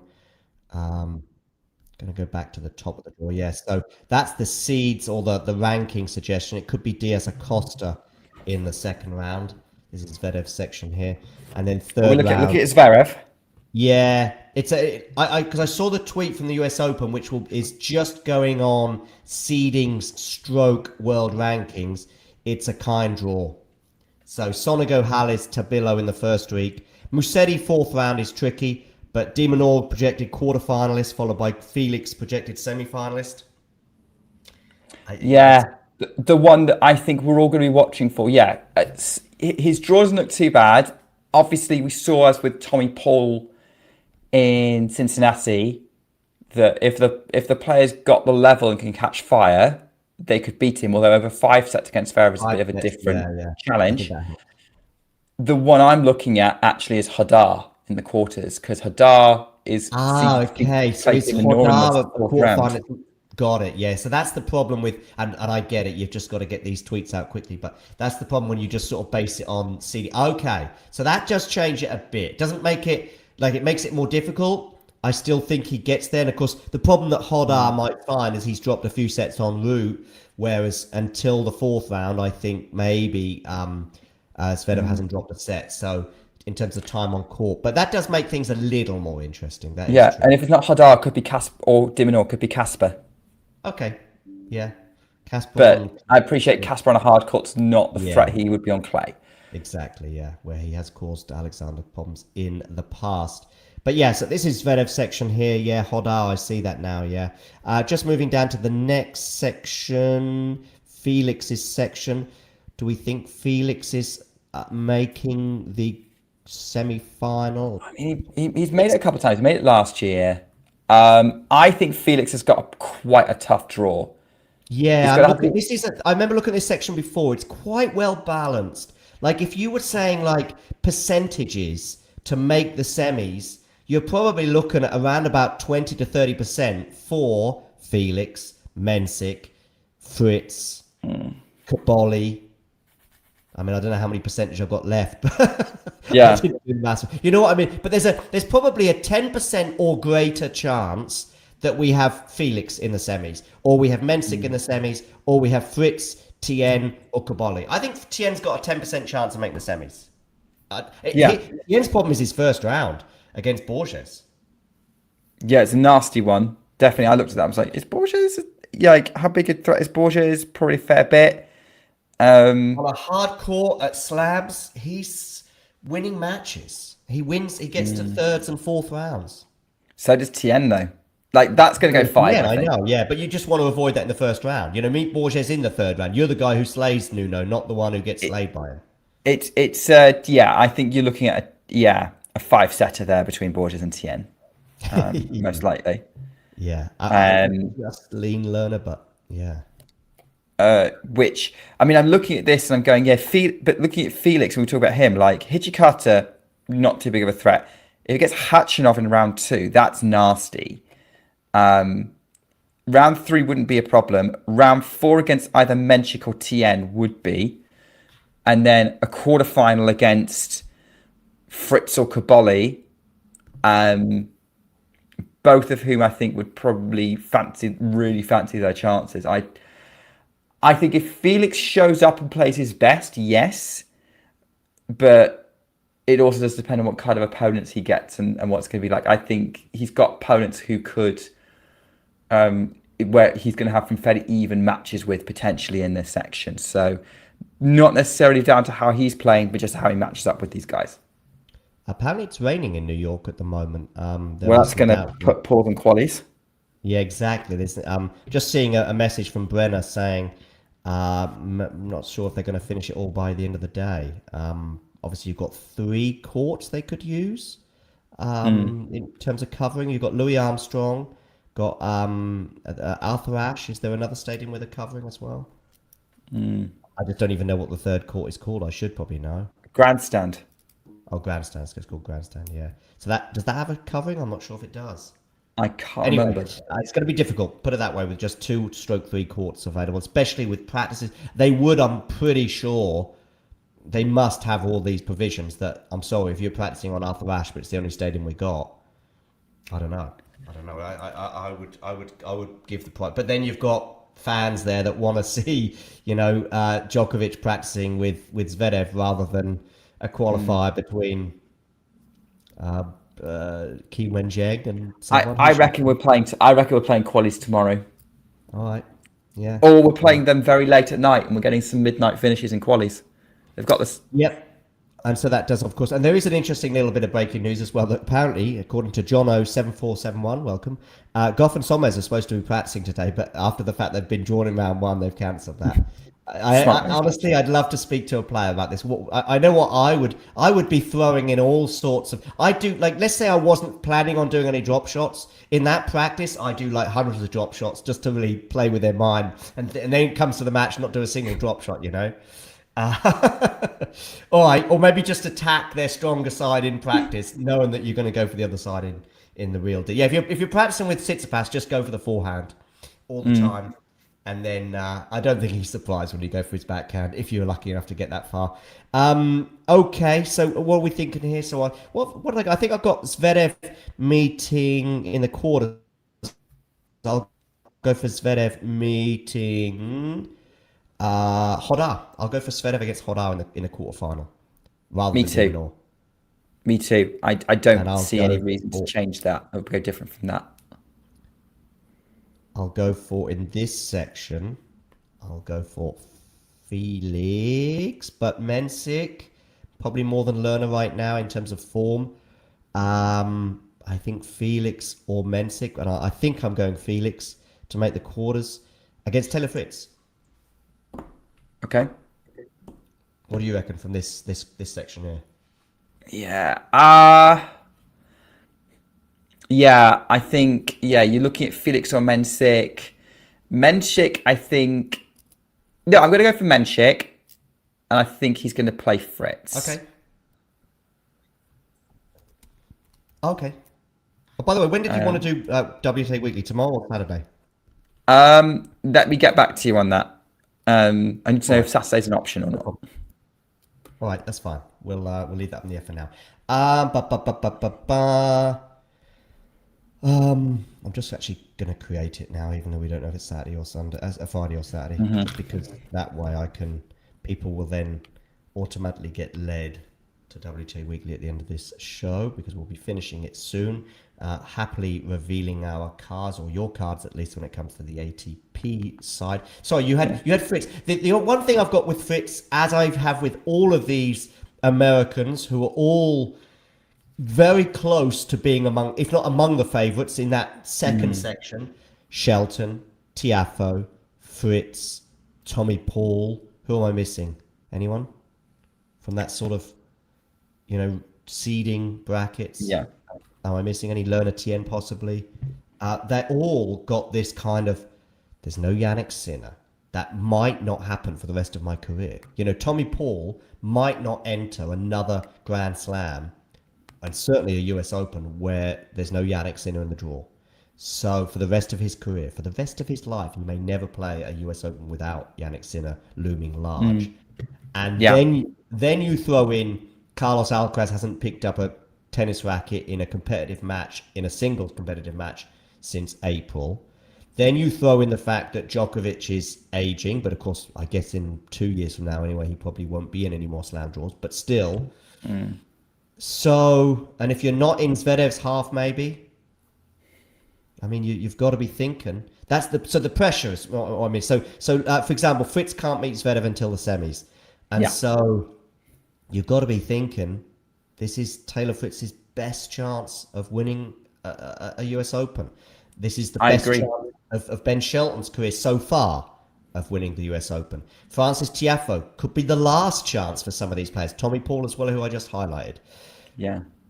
So, and who knows where Lerner's projection is going to be? Who knows whether, players like Hodar and Fonseca and Mensik might make it a big 3, big 4, big 5 in years to come. And there's 5 obstacles for you if you're Lerner Tien to make a US Open final, for example, rather than 1 or 2 mega ones who are slightly off colour at the moment in the form of, say, Alcaraz and obviously Djokovic in terms of his age. So that's and I think it might affect. I wasn't sure about Shelton at Wimbledon, and he went out first round.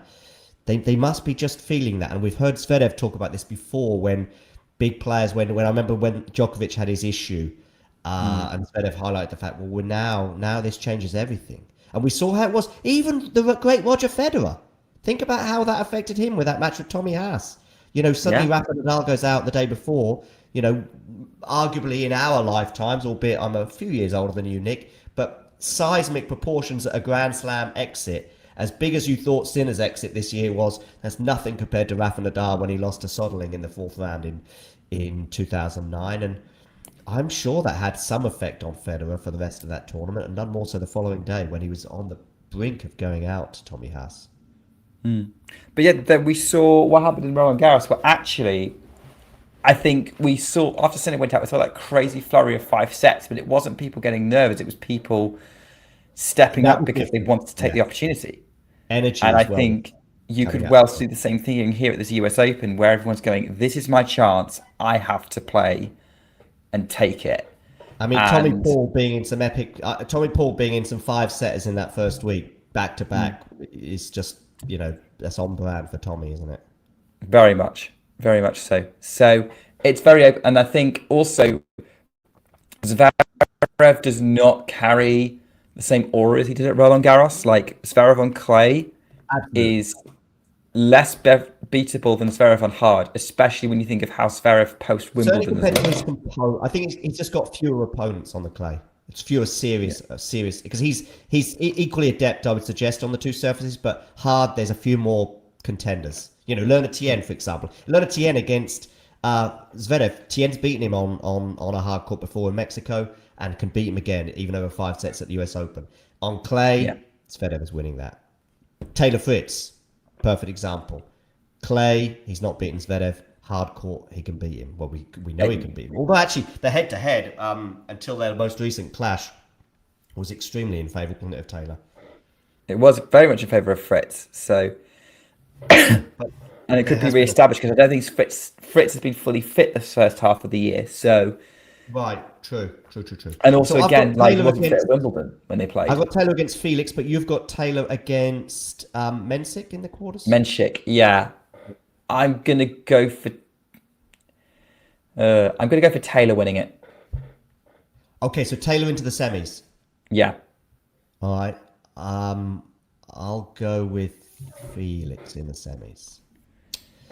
I'll go with Zverev against Felix. We'll come to that a bit later on. But we've got we don't want to. Are you going to be doing ATP weekly? Do you think? No, I don't think so. And even if I do, I'll just brand it, and I'll change them. Yeah, there'll be some comments in a press conference like Taylor's going to say, "Oh, I've got one leg." I wasn't trying to necessarily push it to like that, predicting that far ahead because we haven't for the women's. I don't mind. I don't even know. I basically went. I just wanted to make a point as big a Taylor Fritz believer. I've got Zverev against Felix. You've got Zverev against Taylor, right? Fritz. Yeah. All right. Then looking at this section, so being the projected quarter final for Djokovic, I think Medvedev is pretty good, bearing in mind where Medvedev is at right now. In fact, he might not even take the court, not because of health issues, but because he started a career alongside Jack Sock in doubles. Did you see that clip? I haven't. No, I haven't been on. John, I actually haven't been on social media. Have you not heard about it? John, I've not been on social media in about 6 weeks. Well, that's a very healthy perspective. And I thought that might prevent it, but who knows? You might have got a WhatsApp about it. So funny. Medvedev, obviously having a rough time of things at the moment, loses his first match in Winston-Salem. And there's a bit when he sat down at the change of ends going, I hate this sport. It's clearly the worst sport ever. Even curling is better than this sport. But the great line was, it's not, he said, I might take up pickleball. It's not too late. Doubles with Jack Sock, and he's talking to himself, by the way, throughout this. It's so funny. So Medvedev as well, if he gets through his qualifier or lucky loser, Collignon in the second round. I think Collignon had a couple of wins last year in New York. So yeah, I think Collignon might have beat Tsitsipas last year. So whether Medvedev makes the third round, never mind getting as far as the quarters, I don't know. Djokovic on course for a Wawrinka is the dream scenario in the second round. Whether we get that or not, I don't know, because Stan is going to be playing Berrettini. But Djokovic against Djokovic Berrettini, and that's if Djokovic beats Mariano Navoni in the first. I think he will, but I'm not dismissing his chances. But the dream scenario is we get Djokovic versus Stan, a competitive match of sorts, and then Stan says goodbye to Grand Slam tennis and also, of course, to the US Open, where we had Wawrinka beating Djokovic in 2016. Absolutely. Yeah, I think there's a good chance that I think, I can't think of a better goodbye for Wawrinka than playing Djokovic in round 2. Absolutely. Arthur Ashe, night session, competitive match, a few one-handed backhands down the line. Maybe, you know, he breaks Djokovic at some point, even if it's in the third set or something, just to get the crowd going and some excitement and it'll be a great way. And then those two embracing each other at the net, and maybe Stan should get the shorts out from that French Open final and Yes. reprise that outfit. really just up because I've seen the two joke about it in a phone call, like a video call during COVID. I think they had a laugh about it. So does Djokovic get to the third round? I think he probably does. And in the third round, Echeverri or Landalusa. Landalusa could be an interesting one if it's Djokovic versus Landalusa in the third round. Yeah, young, nothing to lose. Could be a Fonseca type situation. Good on I a don't know. hard court, Landalusa. Maybe better on a hard I don't know if Landalusa's upside's that good right now. Like right now. Yeah. But he had a good run in Miami, didn't he, this year when we got to the quarters. And then the next round would be... Now, this is really where it gets very interesting, it's particularly if Nakashima holds seed, because of where Nakashima... Yeah, Nakashima's the one we're all looking at going, what could he do against Djokovic? This version of Djokovic, the 39-year-old Djokovic. Yeah, that's right. Because I do think if it's Rublev against Djokovic, Djokovic wins that. But if it's Djokovic, Nakashima, things get very interesting. What if it's Djokovic, Cilic? Yeah, well, Cilic-Rublev first round is one that stood out for me because that was a French Open quarterfinal that Cilic won in a fifth set tiebreak.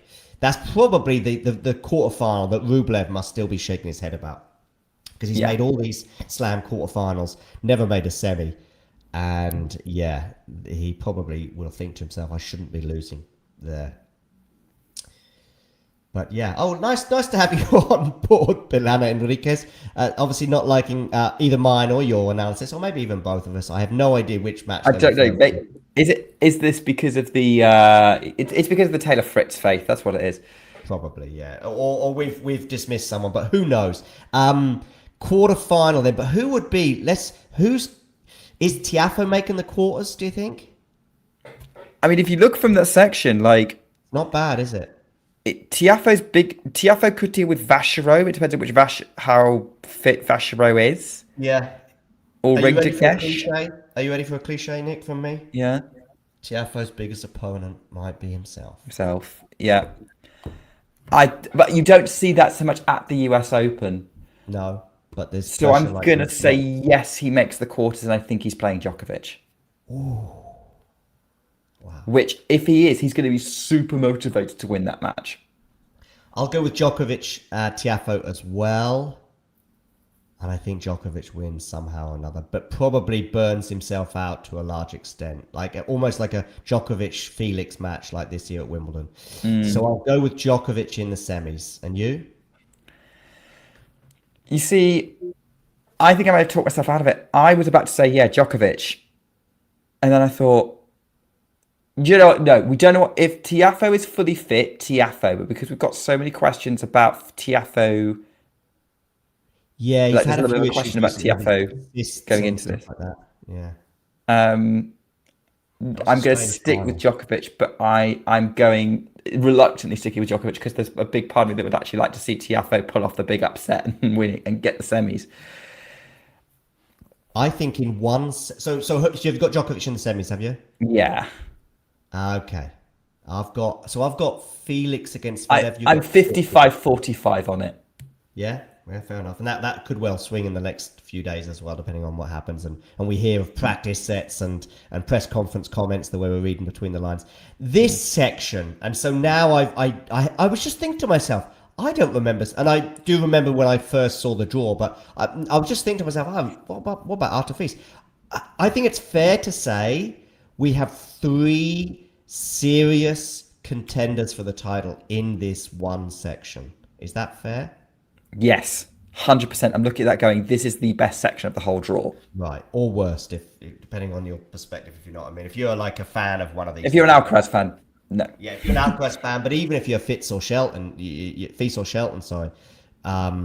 then you're probably not overly excited about this section if you really want to see your player. If we get that Shelton Feast fourth round, which I think we probably will. Yeah. Unless Lehechka has something to say about it. Feast just beat Lehetko, I think, in a 3-setter. It was the only set he dropped before getting to the final, I'm going to suggest. But again, best of 5, different story. You know, what's Feast's body going to be like? But if we get Shelton Feast, that's going on Arthur Ashe, and that stadium's going to be rocking. Yeah. They are two of the biggest characters on the men's tour. Yeah. And who we got making the quarters there then, Nick? I think I'm going Feast right now. Right now? Okay, right now. Because it's also going to be the Canada champion versus the Cincinnati champion. Oh, okay. Yeah. Which is fun. The Canada champion obviously went out pretty early, didn't he, in Canada? He did. And because of that, and because I think there's something surging here, I'm going with, I think Feast's overall record of winning matches is better than Shelton's. I'm going for Feast, probably in 5. And does Feast, I'll have Feast as well. Does Feast play Alcaraz in the semis? I think he does. Sorry, the quarters. I think Feast plays Alcaraz in the quarters. I think Alcaraz will have played quite a bit of tennis by then. Let me posit that. I think he's dropping sets. Maybe. Okay. Why do you have so much faith in Safiullin, Faria, and those guys causing him trouble? Safiullin, honestly, Safiullin, I saw him play at Wimbledon on TV, but I saw him play at Wimbledon this year, and he showed me, because he's had an injury hit. I remember his tearful post-match interview. Can't remember, I think it was probably the first round, where he just had a horrible year or so with injuries. Plus, Safiullin anywhere but clay is dangerous. This is not me tipping Safiullin to beat Alcaraz, but Safiullin can easily serve his way to a couple of tie breaks. So, yeah. And Safiullin's movement is an issue, but I think and Faria the same. And Faria backhand down the line just can be incredible. Plus, he's getting wins at the moment, Faria, during this North American swing. First time in his career high ranking of 70, just recently hit. Alcaraz, I'd be surprised. And also Alcaraz in that mixed doubles, at times he was the worst player on the court. You'd expect that.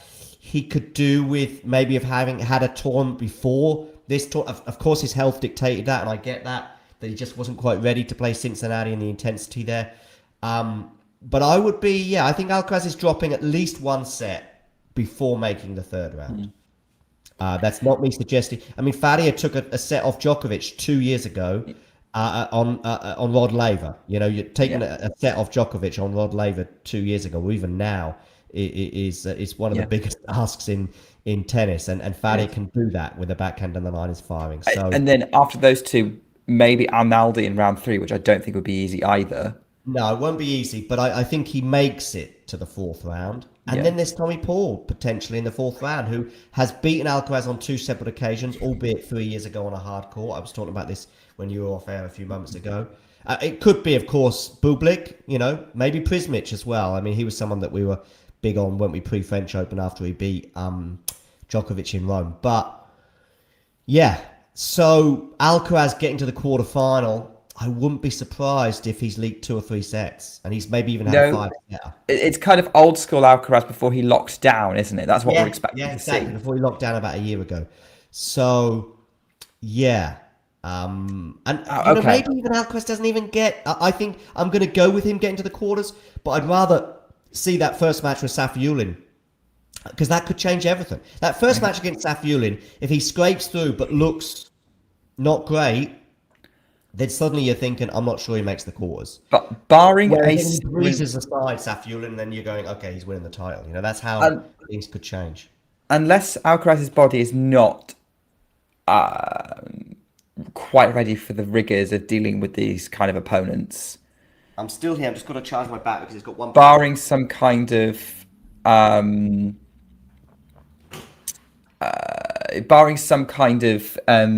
injury or disaster, a Sinner Roland Garros situation, I see him making the 4th round.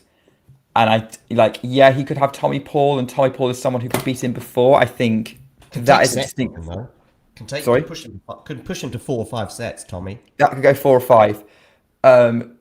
You also got to look up for Tiago Tirante, who seems to be racking up wins on these big tournaments in the hard courts. He's in that section. You know, nobody's talking about him, but I think he's one to watch. I think Alcaraz makes it. The problem is, you're saying, you know, Feast could be played. Let's say we get our Alcaraz Feast projection. Alcaraz may have been through the wars. I think there's a good chance Arthur Feast has also been through the wars. I'm just worried about Feast physically at the moment. Yeah.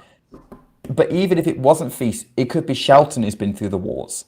True. Or Lehechka who's been through the wars.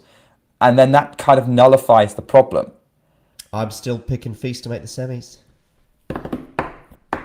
Nice. You see, I want to make that pick. Like, I don't know. I keep thinking about what that Feast got decimated by Alcaraz. They did in Middle East, didn't he? Yeah.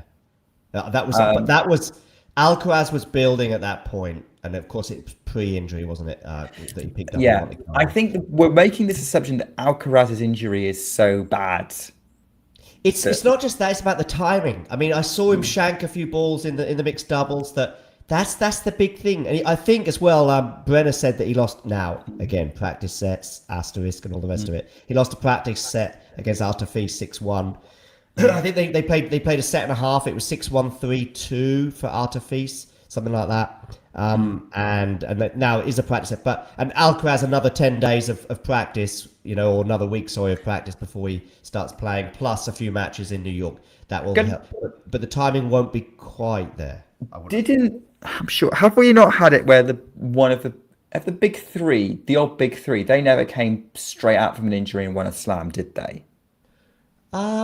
I mean, Federer 2017. Yeah. Australia? Did he play any tune-up events? He played a Hopman Cup before that with Bencic. Okay. Well, is that similar to playing the mixed doubles in terms of Alcaraz? Maybe, arguably. You could say that, yeah, arguably similar sort of setup. I think some people are saying Federer in 2006 as well, Australian Open. But what about Nadal? No, not quite. Nadal Australia 2022. He did play Melbourne 250 beforehand, and that I remember Owen saying he thinks that really helped him. That week of playing that was a year when that 250 was played in Melbourne rather than somewhere else in Australia. Yeah, so, but still similar, but not the same. And then 2006, and then Djokovic. Yeah, I can't think of anything he's done like that either. Just trying to think, Djokovic. Yeah, because I can't think of anything except for Nadal. Like Nadal usually takes a while to build up, or he comes back way before a slam. Like Australia 22 is the closest we got really with him. Yeah, certainly away from the clay. Yeah, but you do feel as though Nadal could have just turned up at the French Open without playing on clay for a year. And also, all these examples are very late in their career, whereas yeah, they are. That is interesting. Yeah. I guess earlier in their careers, but still, I guess the others were around still to pick up the pieces and kind of like shut them out almost, if that was a problem. Yeah. So I get the reason why I bring that up is: are we seriously saying that Alcaraz? Are we seriously saying that Alcaraz can't hit the ground running against this field? Honestly, I don't know. I'm just going off a little bit of what I saw in the mixed doubles, tiny bit of what Brenner saw in that practice set, and just knowing that even these phenoms, we mentioned Nadal, we mentioned Djokovic, we mentioned Federer, even these phenoms didn't do it very often. They might have done it once in their career, let's say, but yeah. Okay, so here's where we're at with this quarterfinal projection. I think, and Sean was making a point about the wrist injury does mean more unlikely. I mean, if it was hamstring, for example, let's just say he had a hamstring injury, pulled a hamstring, a really big tear, and that put him out for 8 to 12 weeks. You wouldn't have as big a concern. As long as he had confidence, the first sprint he had to do. He does that first sprint, everything's fine. He does 1,000 more sprints in the build-up to the tournament, and everything's pretty good. But yeah, the risk does just add another 1 or 2% to the doubt. I think Sasha might be onto something with saying Shelton might be the favourite in this section. Thinking Yeah, about sure. I mean, everyone. physical problems. It's finely balanced, but Yeah. I've just got Feast just playing that little bit better than Ben right now. Plus, I think Cincinnati must mean at least 1 or 2% more than Canada. It's more recent. It's the same country. I think we have seen patterns with Cincinnati champions doing well at the US Open on both the men's and the women's side. So yeah, so I'm going with Feast in my semi. Come on, give me your semi-finalist. Alcaraz. Okay. So I've got Feast against. I can't remember who did I go for. Djokovic. Tiafoe, I think. There was a Tiafoe Djokovic. You've got Feast Tiafoe. I've got Feast. You've got said Djokovic. Alcaraz. Yeah. No, I said I've Alcaraz got Djokovic. I said Djokovic. Just. Oh, did you in the end? You went for Djokovic in the end. Yeah, I caved and went Djokovic. I wanted to go Tiafoe. The one I wanted Tiafoe Feast. Right? I think it's going to be Djokovic Alcaraz. Yeah, got it. So I've got Djokovic Feast. You've got Djokovic Alcaraz. And then I've spelt Feast with just F-I-L. And then we've got Zverev. We've both got Zverev, right? Yes. But you've got Fritz, I've got Felix, right? Yeah, correct. So we've both got Zverev and Djokovic in our semis. Let's go back to the top half. Zverev, again, does Zverev make the final for you? Because he does for me. No. Oh, so you're going to have Taylor Fritz in the final. Oh, because of that head-to-head, perhaps? Yes. And I don't have a lot of faith in Zverev right now. I want to think this North American hardcourt swing. So I'm going for Fritz. Yeah. I'll go with Zverev in the final. Even if Zverev plays Felix, actually, I'd probably pick Felix. Or Menchik or Kaboli. I'd pick them. Okay. So that means you've got Fritz in your final anyway. Yep. I'm going to have Zverev in my final. And I'll have Zverev against Artur Feast. Feast beats Djokovic. I could see that. Djokovic will have played a phenomenal amount of tennis there, I think. The thing with Novak at the moment, I think on a one-off occasion, as we saw in Australia this year, he still can beat probably anyone in the world, especially over 5 sets, especially when the conditions like they were in Australia are okay. But there was other conditions in that run that we mustn't forget in terms of a few walkovers and retirements. He was down 2-0 against Musetti. Mensik pulled out, so he never had to take the court there. I just think when he plays 4, 5, 6 matches, it's just almost impossible to just not drop a set against the caliber of opponents you have to play. As we saw Felix in the quarterfinals at Wimbledon, 5 sets, 5 hours. He can still win those matches, but then he's got to play Sinner in the semis. And Artur Feast is now just a beast. So yeah, I'm gonna have Zverev against Feast. You will have Fritz against who was you? I'm just trying to remember. You had Djokovic Alcaraz, right? Yes. So who you got? Djokovic. Oh my goodness me! I feel as though a very round number, a quarter of a century, it might be. And here's why. I think whoever Djokovic plays, whether it's Feast or Alcaraz, is going to be a very, very dinged up opponent. And that's actually perfect for Djokovic at this point. He's going to be playing a weaker version of either of those guys. And I think that's the scenario. Of course, this is the scenario where Djokovic hasn't just had a mega 5-setter with Tiafoe or something like that. But even so, I think, both of them are going to be... I think it still becomes a more winnable match for Djokovic.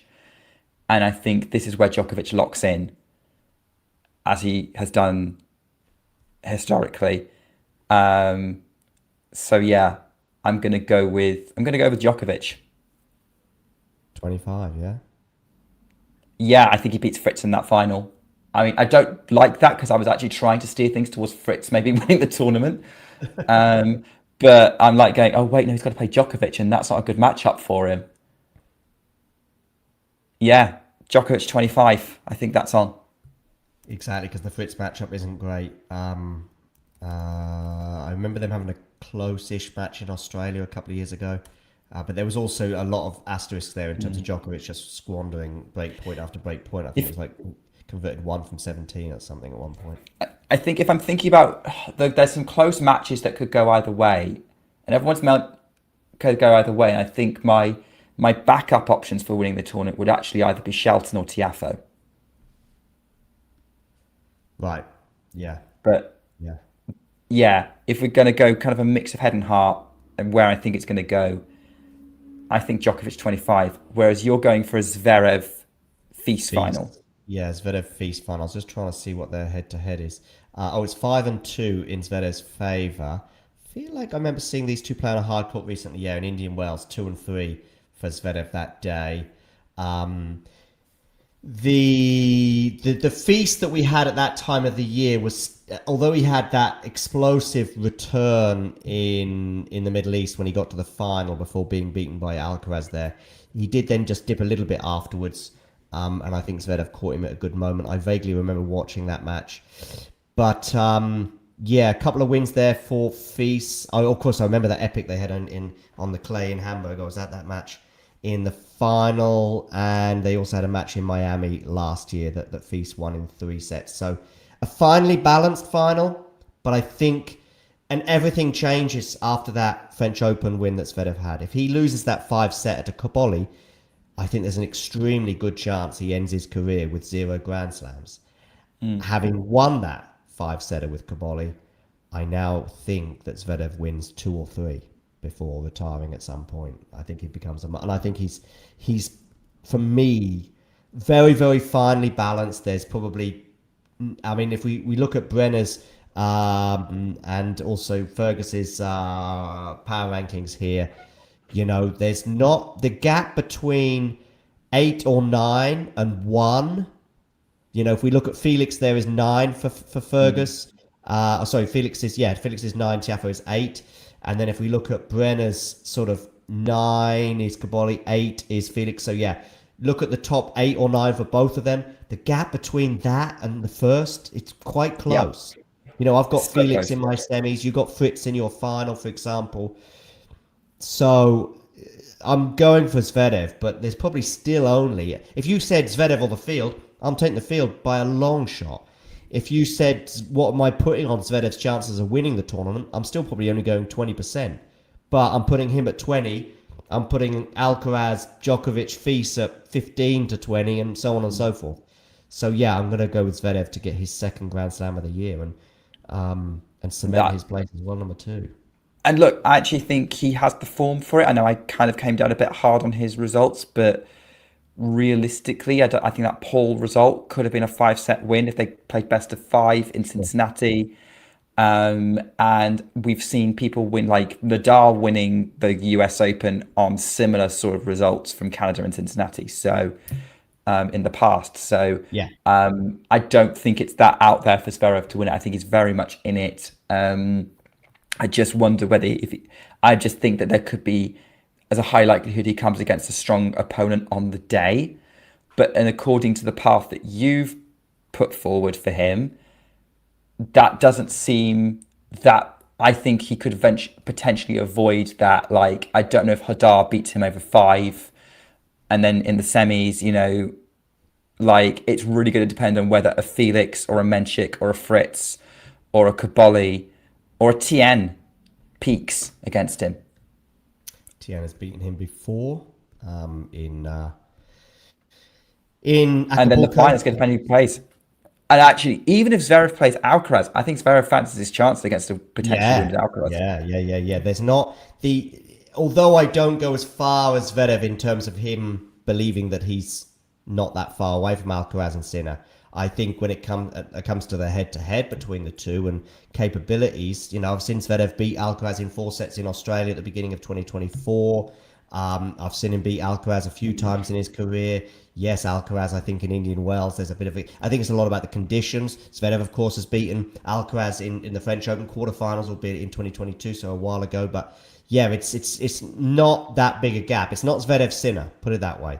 So yeah, and so I think if we switch Hodar for De Minaur, I know what you mean. I think Musetti followed by Hodar, followed by Felix, followed by whoever in the final. It's it's still a 20% chance of winning the title. It's good to have a really open tournament compared to where we were probably at a year or so ago, or possibly even going into Australia, where we were just waiting for Sinner and Alcaraz to meet to decide who would win the title, albeit Djokovic had other ideas against Jannik in Australia this year. But yeah, looking forward to it. Looking forward to it. It's going to be a good one. This is probably the biggest, I think it's the most hyped I've been for a men's tournament in a while.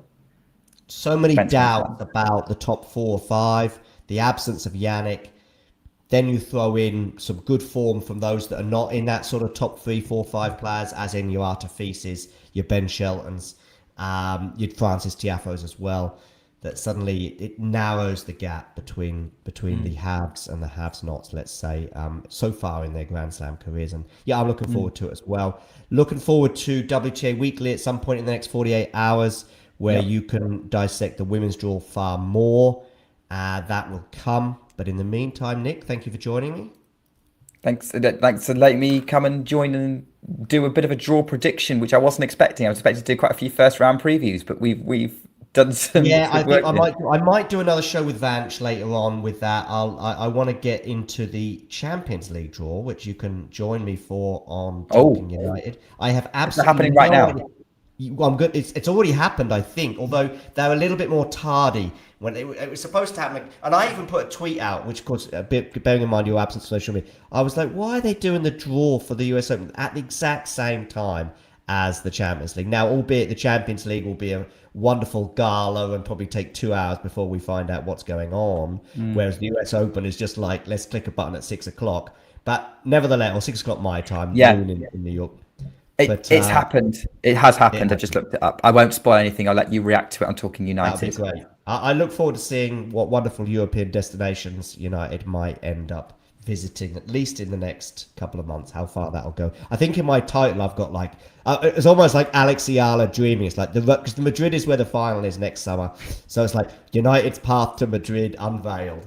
But yeah, that's to come on our sister channel, Talking United. One more big thanks to you, Nick. You're welcome. Loving getting to do this with you. Great. And to everybody else, see you for WTA Weekly, ATP Weekly as well, both of which will come up in the next 48 hours or so. And to everybody else, you know the drill. If you enjoyed this video, make sure you hit that like button. Don't forget to subscribe and click that notification bell so you don't miss out on all things tennis.